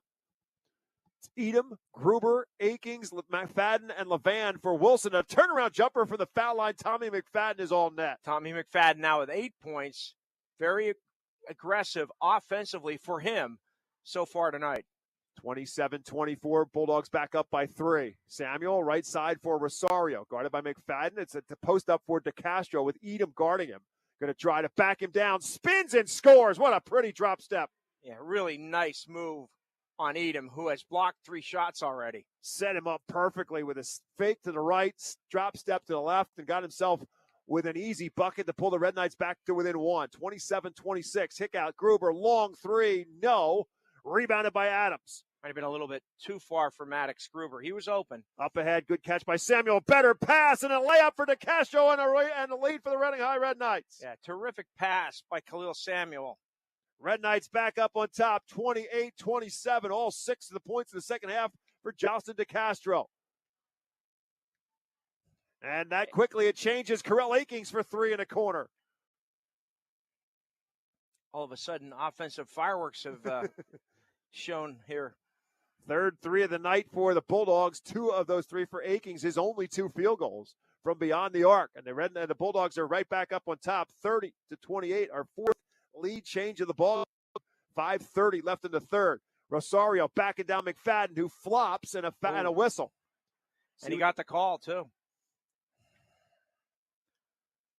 Foul's going to be called on Rosario on the offensive foul. Yeah, I'm with you, Bob. I thought Tommy McFadden did a good job of selling that, but I didn't think that was a charge. So the turnover for the Red Knights gives it back to the Bulldogs with a 2-point lead and 5:25 left to go in the third.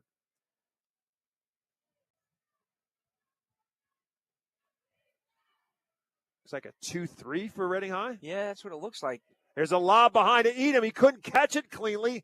Adams gets it loose and up ahead for Rosario. Rosario runs the floor, misses the layup. Levan rebounds. Outlet up ahead for Akings. Ahead of the pack, will lay it in. Wow, what a turn of events there. Rosario had an open lane. He just didn't finish. On the other end, Akings in transition, open layup, puts the Bulldogs up 4. A great find by Levan. Here's a great find by DeCastro. Samuel couldn't finish, and Luke Levan pulls down another rebound for Wilson. Levan playing much more physical than we've seen him, without a doubt. Bulldogs with a 4-point lead and the basketball in the hands of Gruber. Now to McFadden between the circles, and right back to Gruber. To the high post is Levan. Adams kind of pushes him a little further away. To the corner, Gruber catch and shoot 3, well short. Rebounded by Levan, another touch. Kick out for Gruber again. Another missed 3. Deflected and controlled by Khalil Samuel and Reading High. Up ahead for Kamara. Drives, scoops, can't score. Adams with a rebound. Dumps it for DeCastro. Taken away by Levan. It's going to be Wilson basketball. Wow. I'm telling you, I haven't seen Luke Levan play this aggressively, Bob, in 2 years, and he's doing a terrific job off the glass. Xavier Beatty checks into the game now for Reading High at the halfway mark of the third quarter as Blake Adams comes out. Bob, I think it's a matter of time before Maddox Gruber gets going. He's 1 for 6 from 3. He just got an assist, and a beautiful one at that as he finds Luke Levan as they beat the pressure for Reading High, and it results in a layup for Levan. Wilson, again, getting work done in transition, just like Reading does. Reading and Bulldogs match their largest lead at 6, but it quickly evaporates. Justin DeCastro with all of Reading's 8 points in this quarter. He is. Now they goes for a steal by Rosario, but a foul instead. DeCastro is keeping Reading in this game with his 8 points here in the third quarter. Has 6, all of Reading's points. 16 on the night. His career high was 22 against Conrad Weiser, but he got 16 now. And a foul called on Rosario on the scramble for the basketball will be his second, Red Knight's second as well. Nelson Malave will check into the game now for Reading High. Khalil Samuel out. Been a frustrating night so far for Khalil Samuel. Sure has. McFadden will take it across half court, guarded by DeCastro and for Gruber. Cam Zulinger into the game for the Bulldogs as well, has it. Gruber driving. Rosario on his hip, pulls up, no, rebounded by Rosario. I think Gruber's a little frustrated offensively with his shot. Rosario crossover, drives, can't finish, rebounded and kicked out for Gruber. Gruber racing down the floor, up with the left hand, no, Malave pulls down the board. Yeah, Gruber's shots just can't fall. Kamara up ahead for Rosario, fakes McFadden out of his way, misses the shot, rebounded by Levan. Outlet up ahead for Gruber. Right at Malave in contact, and that will put Gruber at the line. It's getting a little ragged. The guy goes so far over the course of his third period. Ragged. Foul going to be on Nelson Malave for Reading, putting Maddox Gruber at the free throw line. Maddox Gruber, 3 for 14 from the field overall. He had 32 the last time these two teams played. I think that was a career high. It was indeed. As he shoots 2 here, he's now 3 for 3 at the foul line as he makes the first of 2. 2:51 left to go here in the third. Looks like McFadden's coming to the sideline and Michael Glover coming in. No, he's coming in for Levan. As Rich said, Luke Levan with 6 points on the night, but giving them so much more. I think he's got close to 10 rebounds, Bob. And a couple of nice outlet passes as well, as Gruber makes them both. 11 now for Gruber, 19th time in 21 games that Maddox Gruber has been in double figures in his senior season. Lead is 6 again for Wilson that matches their largest with 2:50 left to go in the third. 36-30 Bulldogs. Kamara catch and shoot. Zulinger closes out on him. DeCastro comes and sets a screen. Kamara doesn't take it, pulls up for the jumper instead, and a tough shot and a finish. That's his first field goal of the night, and it was a tough shot from the left wing. 4 points for Kamara, and a 4-point Bulldog lead as a result of that bucket. McFadden goes behind his back, almost lost it, to the corner for Gruber, and the Bulldogs will reset. 2:20 left in the third. High post is Glover. Zollinger can't get it to him, gives it for Akings instead. Now Glover has it at the left elbow. Gruber wide open, deep three is again no good. Tipped around, Glover has another offensive rebound. Akings in the paint off the back iron. DeCastro pulls it down. Gruber tied it up, but a foul on a reach-in. Bulldogs are going to get whistled for a foul here. I think that's going to be on Gruber. Nope. It's on Zollinger. Zollinger. Lots of bodies around him. Yeah. And ultimately it was Zollinger's first and the Bulldogs first as well here in the second half. 2 minutes left in the third. Wilson leads by 4. Reading has the basketball.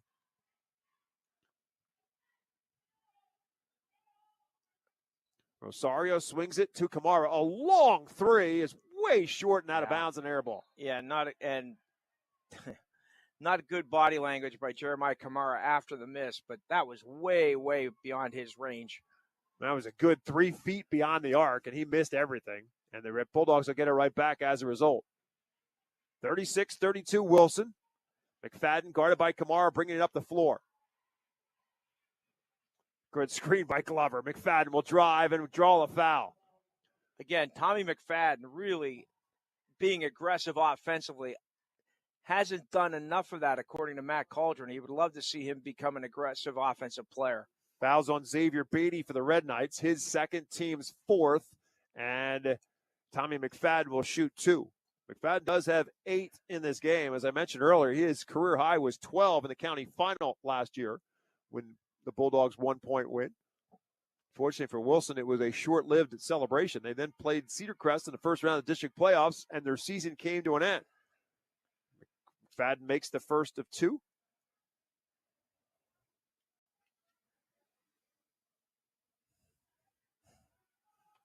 .133 left here in the third.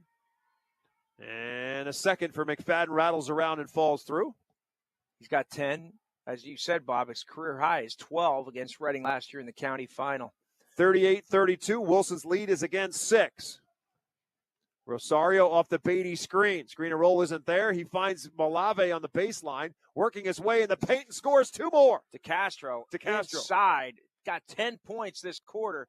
10 of the 12 scored by the Red Knights here in the third. He is 6'1", 6'2", maybe. He lists him at 6'2". I don't think he's that tall, but he plays a very big-bodied game inside. Gruber between a couple double teams and eventually makes a tough shot. He's missed some easy ones. That was the toughest shot I think he had all night, and he drained it. A 6-point lead again for Wilson inside of 50 seconds to go in the third. 40-34 Bulldogs. Malave in the corner, out to Rosario at the top. The cutter is DeCastro, tied up in traffic and fouled. I believe this one's going to be on Glover, and if so, that's going to be his third. Nope. It's on Zollinger, his second. Probably should stop guessing. We're really. But we're, kind of. They're saying that's his third? It is indeed. So that he's coming out. Okay. He's out. John Edom back in with 40.7 left on the third quarter clock. Inbounds for Beatty. Note there, but a foul. That's going to be on Glover. Yep. And great find by Kamara on the cut to the basket underneath on the inbounds. So Glover's third is Wilson's third. And Beatty shooting 2 for the Red Knights. This is the first. Luke Levan back in now for Glover. Bob, the Muhlenberg-Berks Catholic game had a late start. JV game went long, but Berks Catholic is up 16-6 with 3 minutes to go in the first quarter. Again, we'll see the Mules on Tuesday night in West Lawn as Beatty makes the second of 2. 3 points for Xavier Beatty, 5-point lead for Wilson, 40-35, inside of 40 seconds to go in the third. Let's see if Wilson can hold for one shot. I think they'd like to. Yes. Can they? Well, we'll see. 30 seconds to go in the hands of Gruber across half court. For Akings, who takes a peek back. Trying to get by Kamara, who's hounding him out front, looking for a foul. They don't get a whistle. Gruber has the basketball. Now gives it around for McFadden, right back to Gruber with 15 seconds to go. Levan was wide open underneath. Bulldogs couldn't see him. Beatty's all over him. And there's a foul. And they are over the limits. That's going to put Gruber on the line to shoot 2. That's the third on Beatty, but he had both his hands on Gruber. And Not the guy you want to put on the line either. Gruber already 4 for 4 on the night, 77% on the season. Will shoot 2 more in the double bonus. Still 8.7 left to go in the quarter, so time for Reading to get a shot off here, regardless of what Gruber does. And makes the first. Couple substitutions coming into the game for Wilson. Peter Kalfala, who saw some minutes in the first quarter and got a bucket as well. Also, Henry Michelle into the game for Wilson. Is this the biggest lead Wilson has, I think, right? Yes, 6? they Yeah, were so they have a 6. chance to take their biggest lead of the night here. They've had a couple 6-point leads, and now they still have a 6-point lead as he misses it. Here on the rebound. Again, time for Rosario with 5 at half court and a foul. And that's why Matt Cauldron put in some of his substitutes. He had a fouls to give. Yep. They had 1 foul to give. They take it. It's Edom, and it's his first? Yep. Okay. And so, actually, yeah, it is his first. That's what they're saying. 3.7. And so it's still time for the Red Knights. 3.7. They are in their front court now. Inbound for Samuel. Back to Rosario. Yep. Long three in their half court's well short. And that will end the third quarter. So the Bulldogs match their largest lead multiple times in that third quarter, and that's where we are. After 3, Wilson 41, Reading 35. We'll take a timeout. Back with more high school basketball presented by Savage Auto Group. Back for the final 8 right after this. Hi, I'm Emma Winterman, a senior at Berks Catholic High School. At my school, we have 4 pillars of success: God, family, academics, and fun. Fun is an important aspect to my high school experience. BC offers a wide variety of clubs and activities to help me build my resume for college, in addition to being an outlet to help me create new relationships and memories that will last a lifetime. I love being a Saint. Come be a part of something amazing. For more information or to schedule a shadow day, please visit berkscatholic.org. And it's always a great day to be a Saint. Are your garage doors noisy, squeaky, or moving unevenly? Do they snap, crackle, or pop? Having trouble opening and closing them? Don't be left sitting in the driveway. It's time for a tune-up from Overhead Doors. Starting at just $99, we'll inspect, lube, and adjust your garage doors so they operate smoothly. Call today and ask for a tune-up special from Overhead Door, your hometown garage door company since 1965. Overhead Door, we're more than just doors. OverheadDoorReading.com. Welcome back to the Geico Complex alongside Rich Garcella. My name is Bob McCool. We're getting set to start quarter number 4.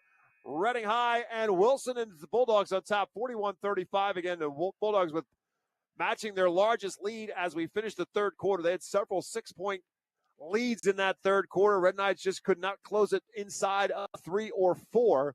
And with Maddox Gruber 1 out of 2 at the free throw line in the final seconds of that third quarter, he's now got 14 points, and the Bulldogs with a 6-point lead as we start, and the Red Knights will have the basketball. Justin DeCastro is the reason why the Red Knights are still in this game. He's got 18. He's averaging 17.5 over his last 6 games.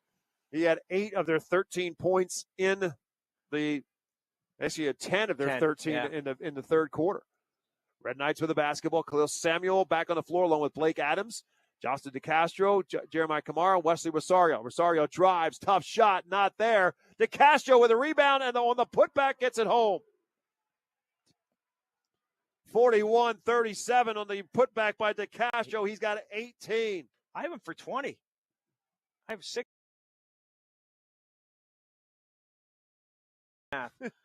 41-37. DeCastro with 22. Skip pass for McFadden, goes baseline. Wrap around for Edom, open for 3, no. And Blake Adams pulls down the rebound for the Red Knights. Down by 4, here comes Reading. Edom's first field goal of the night. Rosario, great find, backdoor, Kamara up and under for 2. Again, even if you don't think you're open, Wesley Rosario will make you open. What a terrific pass to Kamara on the break. That is best. 6, the lead is 2 for Wilson, 41-39.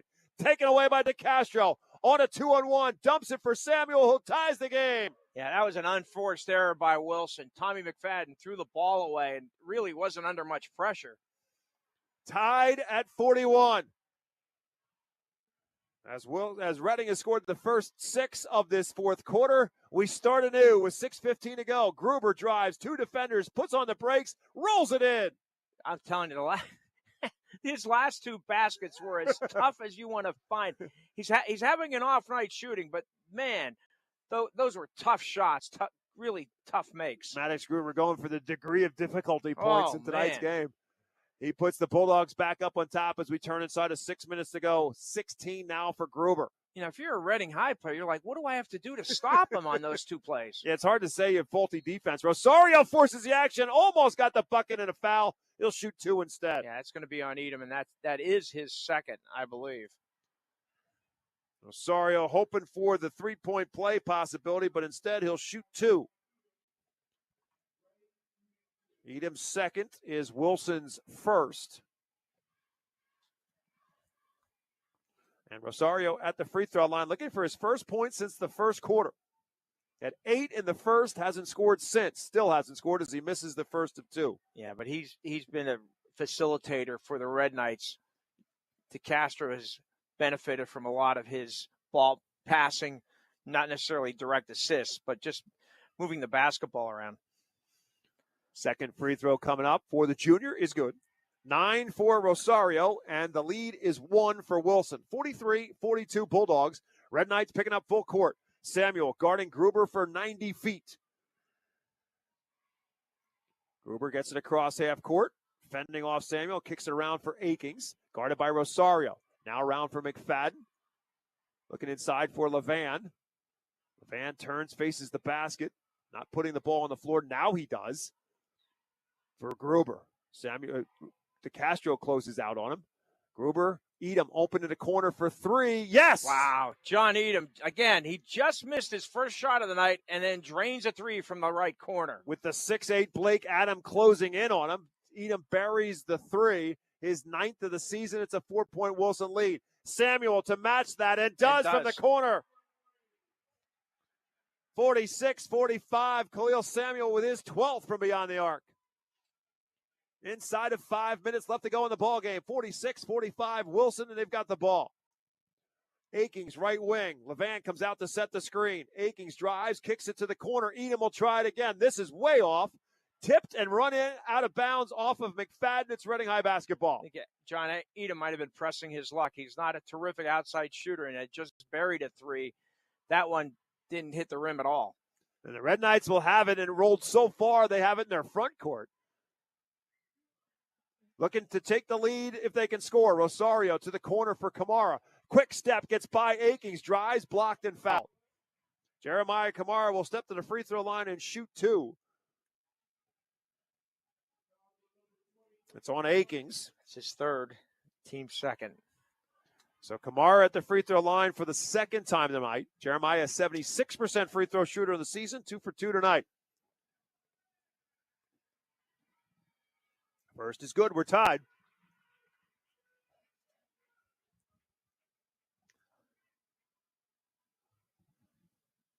Neither team has subbed yet in this fourth quarter.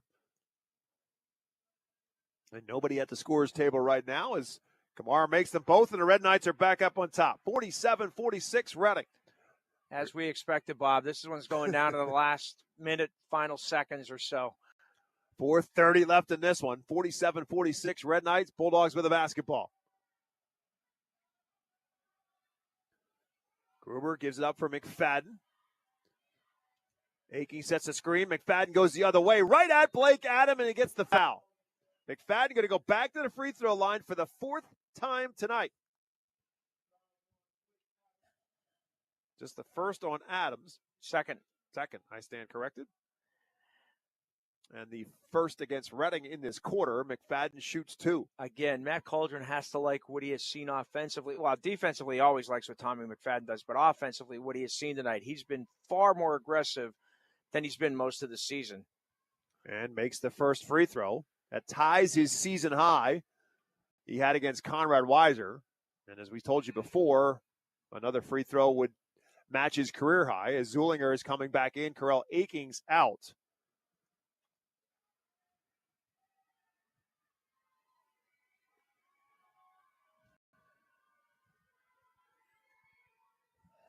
And McFadden makes them both, matching his career high and putting Wilson back up at the same time as the Bulldogs now lead it by a score of 48-47.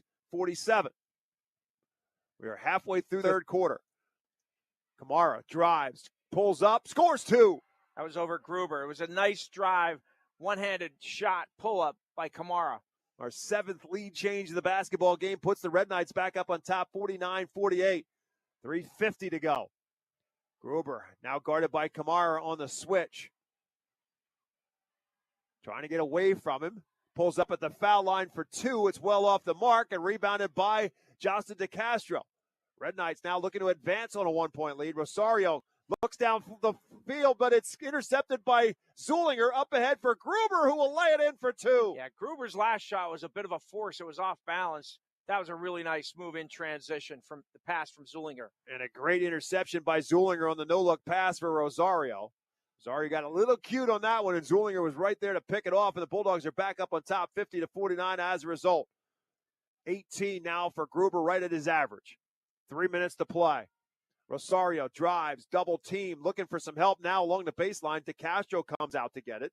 From the left wing, Adams sets a screen. DeCastro pulls up, kicks it for Samuel. He's going to pull up for the tough 2 that's way off and out of bounds to the Bulldogs.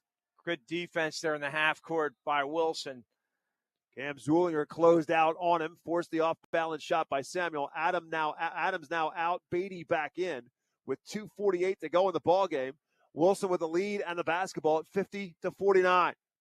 And Reading pressing full court. Rosario against Edom. Pushes it up the floor, pulls up for the jumper that's well short. Not a look the Bulldogs were looking for. No, not exactly. Red Knights on the run out with DeCastro. Wilson gets back, and the Red Knights will run their offense with 2:30 left to go and down by a point. But that's what the speed of what Reading High will do. They'll make you play faster, and that's a perfect example of it. Edom kind of getting caught up in it. Pulls up for the jumper in transition. Rosario for the foul line. Jumper in the lead. Had really nice off the screen. Rosario gives Reading a 1-point lead again. On the seesaw, back and forth. Timeout called on the floor. 51-50. Timeout called by the Red Knights. We'll take a quick 30-second timeout. Back to the Geigle with more after this.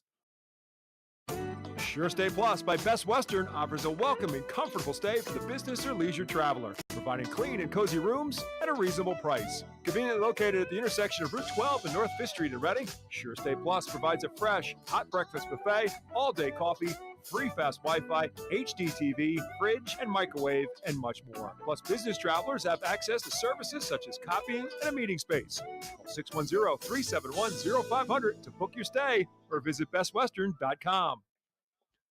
2 minutes, 14 seconds remaining in the ball game. Reading High 51, Wilson 50. It's been back and forth in this fourth quarter after the Red Knights trailed by 6 to start the fourth. They immediately got it right back into a tie game at 41, and we've been back and forth over the course of the last several possessions. And right now it will be Wilson's basketball trailing 51-50. Carell Aking's back in the game for Wilson. He had been out, and I'm not sure why, but he's back in for John Edom here, at least offensively. So Levan, Akings, Zulinger, McFadden, and Gruber, the 5 out there for the Bulldogs. McFadden looked for the cut, threw it away. Turnover for the Bulldogs, back the other way in the hands of Justin DeCastro. Rosario sees an opening in the paint, looking for some help, gives it up. DeCastro spins, drives, misses, gets his own rebound, tied up by Gruber. Jump ball, possession arrow favors, I believe, the Wilson Bulldogs. Great play by Gruber because DeCastro had the ball near the basket. You got to think he's going to finish, but Gruber tied him up about inside, right underneath the basket. So the Bulldogs get it back. Score remains the same, 51-50. Reading High on top, 1:40 now left to go in the ballgame. Both these two teams have been in a bunch of tight ball games, and the first one between the two of them went to overtime. Akings gives it up for Zulinger. And now around from right side to left to McFadden. 1:23 left to go. Gruber for Akings. Off the Levan screen. Thought about the 3. Gives it up instead. Swinging around now to the left. Bulldogs, extreme patience. There's no reason to rush either. They're only down 1 with over a minute to go. Neither team in any kind of foul trouble. Gruber almost threw it away. He did. Rosario took it away. Rosario, head of the pack, will lay it in. Yeah, Rosario was waiting for that pass. Gruber turned his back and then tried to throw it to Levan. Rosario with the steal and the basket. Red Knight lead is 3, 53-50 inside of a minute to go. Zulinger for the tie, in and out. Levan with a rebound, kickback. McFadden doesn't take the three, still 40 seconds to go. McFadden drives to the baseline, swinging around. Akings for the tie from 3, no. Rebounded by Rosario, and a foul. So the Bulldogs went for the 3, and the tie twice came up empty. Yeah, I'm not sure because one of them passed up an open 2. I don't know if it was a Levan. But he was underneath the basket, maybe about 5 feet from the basket, and he kicked it back out for a 3. Timeout called by the Bulldogs with 33.4 left to go. The steal by Wesley Rosario and the layup puts the Red Knights up by 3 with 33.4 left to play in the ball game, and the Red Knights on top, 53-50. So Matt Cauldron calls the timeout. Yeah, just some interesting decision-making by Wilson offensively in the last minute or so. There were a couple turnovers, one by McFadden, one by Gruber, and then the decision to try 3 where there's plenty of time left. You're down 3, but you really need a 2 first. And you passed open an open look. Passed up an open look. Yeah, I would add in that jump shot by Edom in there as well. Yes, also true. Yes. Kind of an ill-advised shot. And that's why I said at the time, this is what Reading High can do to you if you get caught up in their game. They're going to make you play faster. And sometimes making you play faster isn't just running up and down the floor. It's you make decisions on the fly faster than you want to. And Edom's not a shooter. I mean, he's not out there for shooting. And he got caught up in pulling up for a transition jumper. And that's what Reading High wants you to do. Wilson has 3 team fouls. They have 1 to give before they put Reading on the line, and I got to think they're going to use one real quick. So it's Reading High basketball. It's Rosario, Kamara, Samuel, Beatty, and DeCastro, the 5 on the floor right now for the Red Knights, who lead it by 3 with 33.4 left to go. Kamara and Rosario taking care of the basketball. Long pass up ahead for Samuel, and the Red Knights can run some clock here and make Wilson foul them, and the Bulldogs have a lot of fouls to get. That foul is only the 3rd against Wilson, so they still it's 4th. Okay, yeah. So the next one will put them over the limit. So that was on Kafala? It was. That is correct. Okay. His second. And Reading has it with 25.7. Let's see who, again, Reading, a terrific free throw shooting team. Let's see who Wilson tries to put on the line. Kamara is trapped at half court, and a timeout called by the Red Knights. I think Wesley Rosario called that timeout, knowing his teammate was trapped at half court, and the Red Knights called the timeout. Francis Kamara called the timeout because Adonis Fleming pointed at the bench. The official pointed at the bench. So Francis Kamara quickly called a timeout because that was trouble for Reading. Wilson had a double team near midcourt. And so the Red Knights still have 1 timeout left. Wilson still has 2 timeouts left. The main piece of the puzzle is that Reading has the basketball and a 3-point lead at 53-50. We talked about this. You talked about it. I talked about it. Reading shoots 71.7% from the line. Wilson 62%. But Reading is a really good free throw shooting team, and they're going to need – I'm sure they're going to – Wilson's going to send one of the Red Knights to the line here in the next few seconds. Who that is, we'll find out. So if you're the Red Knights, you want to keep the ball in the hands of Kamara, DeCastro, and Rosario because they're your 3 best free throw shooters, and they're very good. All 75% or better on the season from the line. Same 5 coming back out there for Reading High. If you're Wilson, you're looking at Xavier Beatty as the guy you want to foul. Exactly. Just from a percentage point. Yeah, and I'm surprised he's not throwing the inbounds pass. Yeah, it's a good point. He's probably going to set the screen instead. Yep, true. Samuel will be the inbounder. Or Rosario deflected out of bounds by Kafala with a 1/10 of a second going off. Or roll to the basket without anybody guarding him, which Wilson didn't guard him. Yeah. Well, I guess if you get a layup, you'll take that too. Inbounds for Rosario, they foul him immediately. That's on Kafala, his 3rd, but it doesn't matter. They couldn't waste time. Yeah, sometimes you can't be too picky. You can't be picky now. Red Knights are 3 for 4 at the free throw line in this quarter. 10 for 14 on the night. Rosario at the line for the 3rd time tonight. He's 3 for 4. Can make this a 2-possession game for the Red Knights. If he can make them both, he misses the first. Zulinger and Levan back in for Wilson for offense. Edom and Kalfala out. Another score of another Division I game. It's at the half. They started a little late. Berks Catholic 30, Muhlenberg 22. Rosario still can make this a 2-possession game. And he makes the second.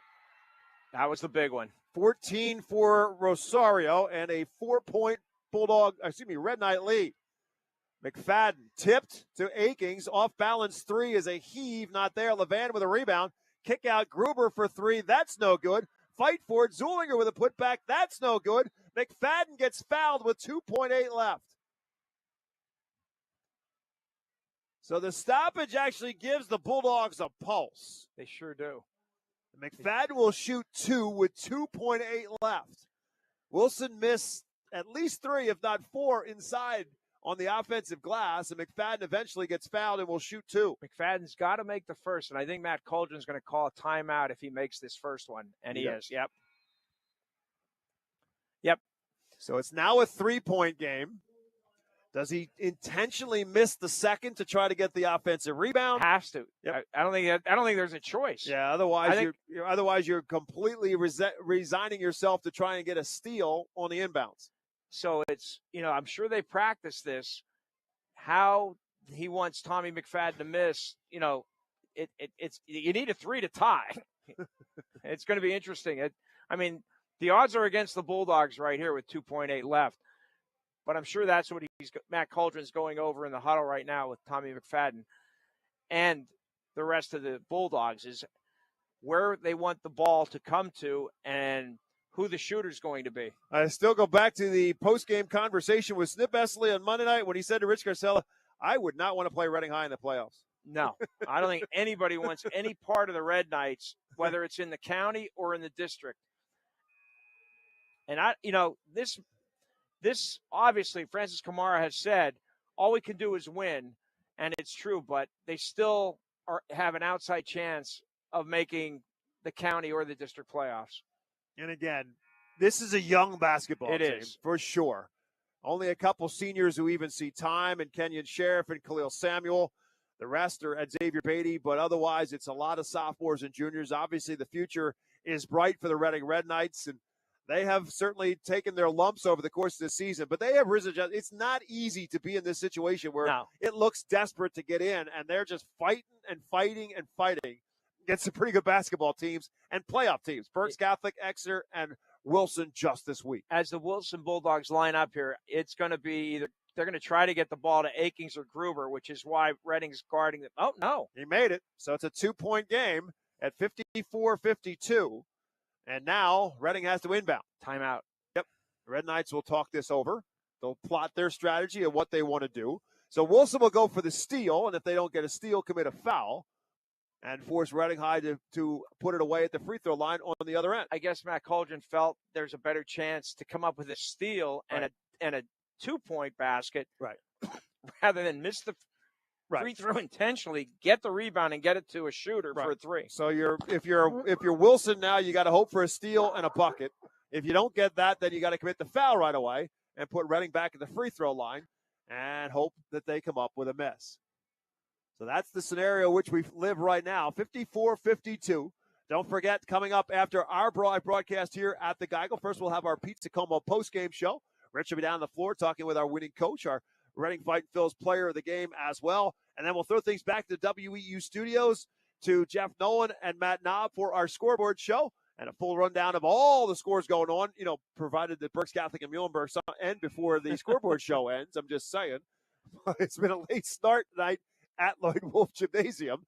They'll get it eventually in, and the guys will give you the score and the final score on that one. But they also have a conversation with why missing standout Alexis Hardy, and as well with Mike Green, the head coach of Antietam. If they can hold off Tulpehocken tonight, the Mounts will clinch themselves a playoff berth by winning Division 4. This is important. Reading is out of timeouts, so Rosario is going to inbounds. He cannot call a timeout, so Wilson's going to hope that they get a 5-second count here.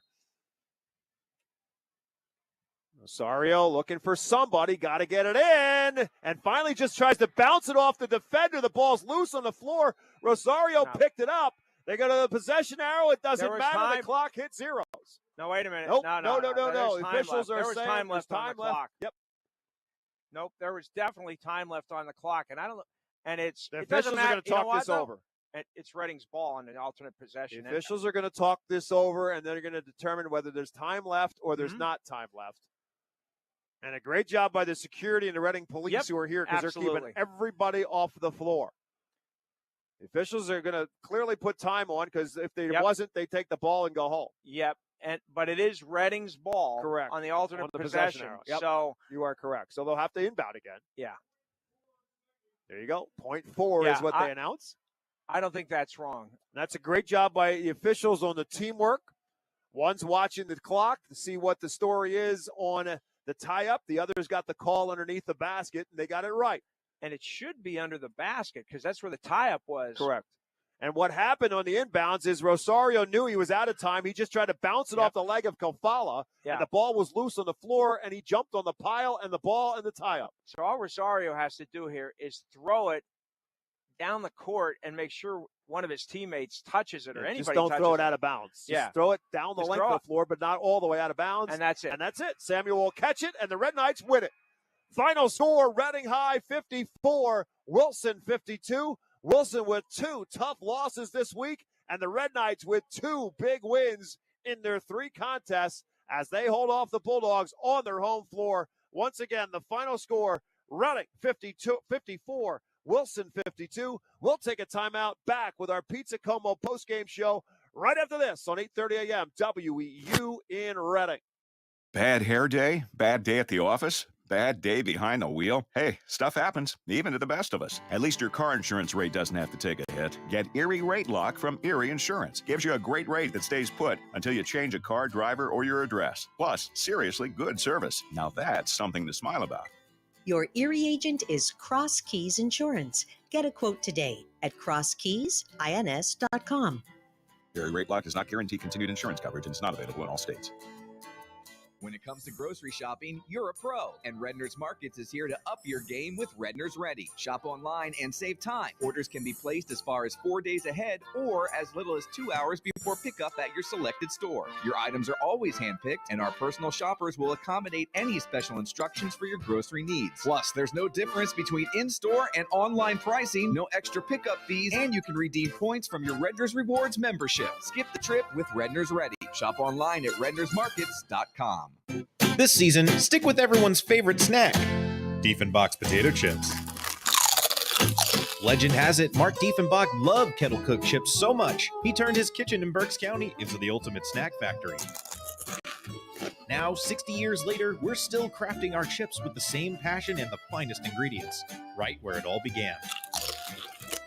Diefenbach's potato chips, available in all your favorite flavors when you need that PA-crafted crunch. Welcome to the Pizza Como post-game show. Pizza Como is a family-owned business going strong on the 5th Street Highway for over 50 years, serving the finest Italian dishes, Berks County's best variety of Italian sandwiches, and legendary pizza. Right next door is The Yard, a virtual golf experience to help keep your game sharp all year round. And if you love sports cards and memorabilia, stop in to buy, sell, or trade. Pizza Como and The Yard, 4600 5th Street Highway in Temple. Again, the final score, it goes the way of the Red Knights, 54-52. What a battle these two teams have had over the course of this season. Wilson winning it in overtime in West Lawn, 71-63, and the Red Knights holding them off and coming from behind. Don't forget the Bulldogs had several different 6-point leads in the third quarter, including at the end of the third period when they led it 41-35. But Wesley Rosario and Justin DeCastro helping spark the Bulldogs' comeback in the second half. DeCastro was brilliant tonight. He had 20, and another great night for Wesley Rosario. He had 6 of the Red Knights' 19 points in the fourth quarter as they come from behind and win it by a score of 54-52. Bulldogs just got cold in that fourth quarter, and they are outscored by the Red Knights 19-11 in the fourth. And ultimately, it allows the Red Knights to escape with the win, keep themselves very much alive in the season, at least in their own minds. They feel as if as long as we keep winning, we got a shot. They've got the Governor Mifflin Mustangs right back here on this floor on Tuesday night for their final game of the regular season. So the Red Knights doing their best to kind of keep themselves back into the playoffs somehow, some way. They know they're on the ropes, but all they can do, and that's exactly what Francis Camaro said, all we can do is win each ball game that lays in front of us. Don't think about the next one. Don't think about two of them. Just think about the one we have to do today. And if we can do that, we can ultimately get ourselves back into it. That's exactly how they played this week. They had 3 playoff games this week. Berks Catholic on Monday to the wire. They beat up on Exeter on Wednesday, and then they take care of business tonight against Wilson. Rich has them lined up down on the floor. Rich, take it away. Bob, thanks a lot. We're here with a bunch of Reading High Red Knights after their 54-52 win. Let's start at the far end with Wesley Rosario. Wesley came up with a big steal, gave the Red Knights a 3-point lead late in the third quarter. Wesley, you said to me, you told me last time I talked to you, we're coming. I tell you, we got more confidence now. I got my brothers got my back. Like, we coming right now. We coming. How important was this guy tonight, Justin? He's amazing. He can do everything. He rebound, make the ball. Like, we can understand each other because, I mean, we don't got a lot of time playing together, but we got like one connection is good. With him too. We're going to now go to Jeremiah Kamara. Jeremiah, how important was this game beating Wilson after they beat you guys in overtime in December? I feel like this game was really important. It boosts our confidence now going into our next game against Mifflin. We really needed this win, and I feel like us getting this win, we should be good for our game against Mifflin. You guys were on the outside looking in when it comes to playoffs, but you're not playing that way. You're playing very determined. You've won 6 of your last 7 games. What's been the difference these last 7 games? I feel like as time progressed during our game, I felt like we communicated better. We played more as a team. I feel like that got us our victories in the end of the game, especially our defense too. Thank you. I'm going to go to Justin. Justin, for a while there, you were the only offense that you guys were getting. What has lifted your game in these last 6 games? You're averaging over 17 points a game in the last 7 games. It's honestly just my teammates. Like, I know I have to show up for my teammates. I was hurt and I came back, and I know I have to make up for that time. So, yeah. What was the difference in the game in the fourth quarter for the team? I think it was our defense for sure, and then our rebounding, and then just us staying together, keeping our composure because we were down. And then in the fourth quarter, we just stayed together, and that's what helped us get through. How hard has this been, this uphill climb? You guys were 4-10, and now you've won 6 of your last 7 games. How hard has it been? It's been really hard. A lot of emotions. We got guys that quit. It's just been a lot of big. It's been a big road. It's been a hard road. So it's just nice that we're here now. I'm going to let you guys go. You guys can go. I'm going to talk to Coach Kamara. Thank you. Thank you, guys. Francis, you've stressed to these kids to stay in the moment, be present, focus on one game at a time. What did you see from them tonight? A lot of fight, a lot of grit. You're playing a Wilson team who is one of the best teams in the district and the county, of course. They're well coached. They're not going to make mistakes. You have to go out and beat that team. And, we got to start in fourth quarter. We were down, but we fought. We took great shots. We did a great job defensively, finishing every possession, rebounding the basketball, not letting them get second chance points. I mean, we were in the bonus early, too. They were at the line early. But those guys, man, they just show their grit, man. They just continue to fight, man. And that's what it's about. I tell them all the time, just be where your feet are at and be in this present moment right now and just take care of this moment because the next moment, you won't get to the next moment if you don't take care of this one. And that's what we've been doing. The defense that you told Bob and I when we had our pregame talk, your defense has been constant during these last 6 or 7 games. Tonight, especially in the fourth quarter, you came up with 2 big turnovers. Wesley turned that steal into a basket that gave you a 3-point lead that really allowed you to win this game. Those are big, man. Those are huge plays, man. Wesley's a smart player. He just anticipated that. He saw it, and he wouldn't have been able to make that play if his teammates weren't doing a great job pressuring the ball. So defense is about all 5 guys being connected, and we were connected on those possessions, and we've been connected lately defensively. We still have a lot more work to do. We have to turn around. We have to get back to work. And we have to worry about taking care of tomorrow now. I'm going to continue to stress it. Just be present. Stay in the moment. Take care of it one day at a time. Thank you, Coach Kamara. After the 54-52 win, we appreciate your time. Thanks, man. Back up to you, Bob. Thank you very much. Great job down on the floor, Rich Garcella. Thanks to Coach Kamara and his son Jeremiah and Wesley Rosario, Justin DeCastro with contributions to that postgame interview. And they all had their hands in that, all three of them in double figures for the Red Knights. As we take a time now to represent our player of the game, and that's brought to you by the Reading Fightin' Phils and their all-new Redders Event Center at First Energy Stadium. The R-Phils remind you to have your next sports team banquet in the R-Phils all-new Redders Event Center banquet and meeting facility at First Energy Stadium. Whether it's a sports banquet, a wedding, a corporate meeting or event, or any charity fundraiser dinner, the number one place for events in Berks County for groups of 40 to 1,000 is the all-new Redders Event Center at the R-Phils. Go to rphils.com/events for more information. Well, the Red Knights were in a bind in a number of situations. They were down by 3 at halftime, and they got outscored ultimately in the third quarter, 16-13. But Justin DeCastro kept them in it single-handedly. He had 10 of the Red Knights' 13 points in that quarter. That gave him 18 after 3 quarters. The Red Knights contained him a little bit better, and he missed some putbacks in that fourth quarter. But Wesley Rosario said it, man. He just finds a way to score, and he ends up with 20 points on the night. That's too shy of his career high, but he was very instrumental with his points tonight for the Red Knights. And again, he is our Reading Fightin' Phils player of the game with his game high of 20. We're going to take a timeout. We come back our American Diner play of the game and a little bit more when we come back to the Geico Complex after this. Judd Firestone Plumbing is your trusted local expert for all your plumbing needs. With over 125 years of combined experience, our team has seen it all, ensuring top quality service and expert solutions every time. From leaky faucets to the kitchen or bathroom of your dreams, we handle it all with professionalism and care. Call today at 610-678-9080. Judd Firestone Plumbing, where experience and reliability come together for your peace of mind. Looking for a game-winning play for your next tailgate or get-together? Score big this season with trays from Chick-fil-A. Delicious chicken nuggets and chicken strips, fruits and garden salads, chocolate chunk cookies, and their delicious mac and cheese. Make a play with Chick-fil-A and you'll be a winner every time.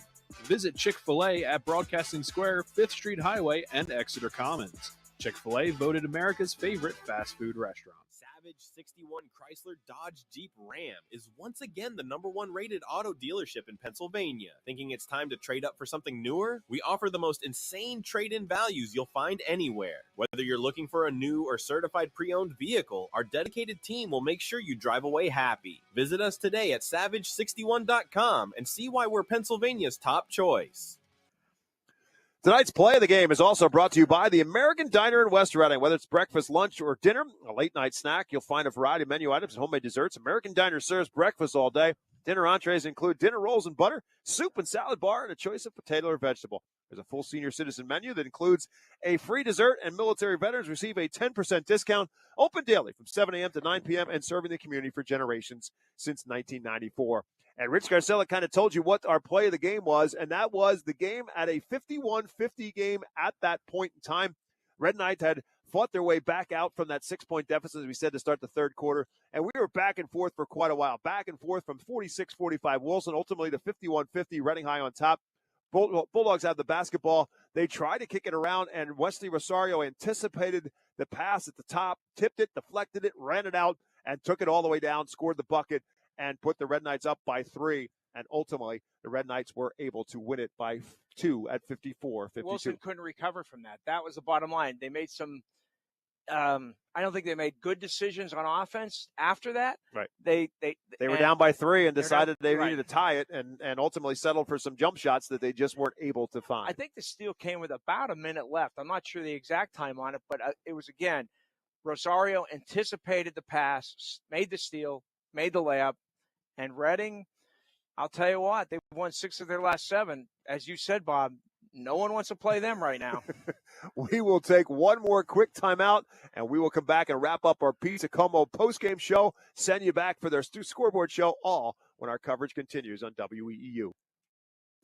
Elite Fuel Services has been one of Berks County's best-kept secrets for more than 20 years. They're a full-service heating and cooling company. Not only do they deliver heating oil, propane, diesel fuel, and gasoline, Elite also has a full HVAC team that is ready to tackle any of your heating or cooling needs. Just a quick Google search away. Elite Fuel Service. Read the reviews and give them a call. You'll feel part of the Elite Fuel family, giving you the peace of mind you deserve. Hi, I'm Noah Newswinger, student body president at Berks Catholic High School. My school offers a wide variety of advanced curriculum combined with 21st century technology in the classroom for the most effective interactive experience. Our faculty develops close relationships with their students through small classroom settings to challenge and excel each individual. We have top-notch college counselors that provide the best service for your potential in post-secondary education through their remarkable efforts and strategic decision-making. Berks Catholic prepares you to be college-ready and life-ready. If you are buying or selling a home, contact RE/MAX real estate agent Phil Macaronis. With over 20 years of experience and a member of the RE/MAX Hall of Fame, Phil does it all. From residential to commercial real estate sales. And with his large catalog of repeat and referral customers, you know you can depend on Phil Macaronis, no matter where you're looking for your next home. Call 610-670-2770 or call Phil directly anytime at 610-858-4555.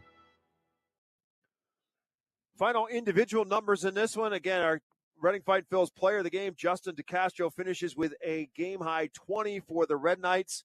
That is the 14th time this season he has been in double figures. The third time he's been over 20 at 20 against Muhlenberg. Again, career high at 22 against Kyron Weiser and 20 again tonight against Wilson. Westy Rosario, 8 points in the first quarter and 6 more in the fourth. Nothing in between, but he was brilliant throughout the night, doing what he does best, handling the basketball, finding people, and making things happen for the Red Knights. He finishes with 14. Jeremiah Kamara with 10. 5 for Khalil Samuel. 3 off the bench for Xavier Beatty, and 2 for Blake Adams. And the Red Knight total of 54. For the Bulldogs, led by Maddox Gruber, right at his average of 18 points. But it was a struggle for Gruber to find some points tonight. Again, he had 32 in the first meeting.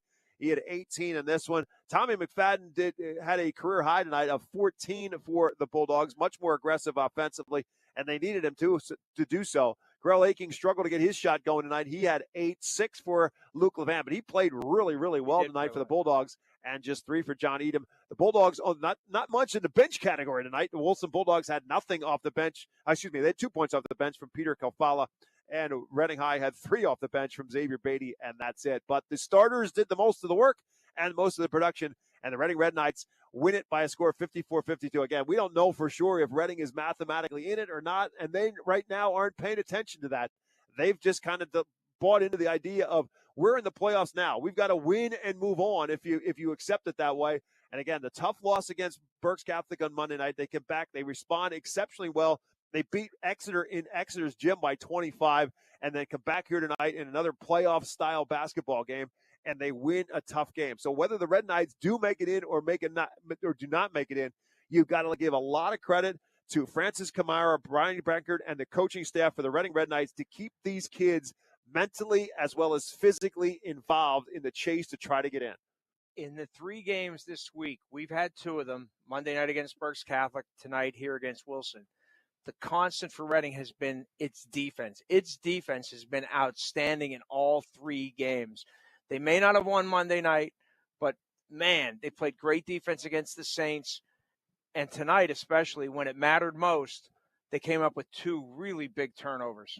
And now, if you're on the other bench and you're Matt Coldren, you've lost 2 games this week, 2 playoff-style basketball games. You lost in overtime to Governor Mifflin. You lost a tough one tonight here against Reading High. Again, they're in the playoffs. The question is going to be what damage is done, and they've got another one, and a big one on Tuesday at home against Muhlenberg, and we'll have that one for you on WEEU. The Bulldogs had won 9 straight. They've now lost 3 of their last 4. Correct. All to good quality teams, don't get me wrong, but the bottom line is they've got to get back on the winning track. They got to build some momentum going into the playoffs, and there's no better time to do it than Tuesday night in their regular season finale against Muhlenberg in West Lawn. Again, don't forget, coming up as we're signing off now, the Scoreboard Show with Jeff Nolan and Matt Knob back at the WEU studios. Alexis Hardy will join the boys on the Scoreboard Show. We're hoping to have Mike Green, the head coach for the Antietam boys, as well on the Scoreboard Show.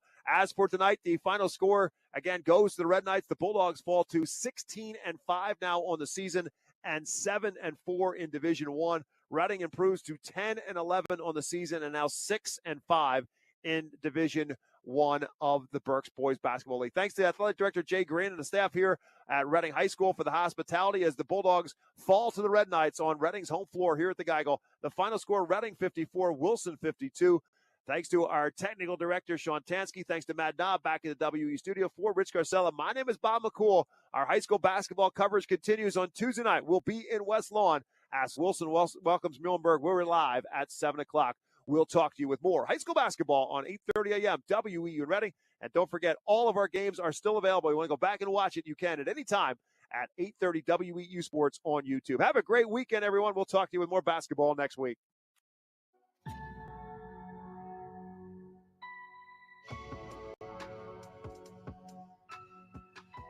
You've been listening to High School Basketball on 830 WEEU, the voice of Berks and beyond. High School Basketball on WEEU is brought to you by Adelphia Seafood, American Diner, Bachman's Roofing, Solar, and Remodeling, Berks Catholic High School, Chick-fil-A, Cross Keys Insurance, Diefenbach Snacks, Elite Fuel Service, Houndstown Reading, Judd Firestone Plumbing, Kuhn Funeral Home, Overhead Door Company, Redner's Warehouse Markets, Remax Real Estate Agent Phil Macaronis,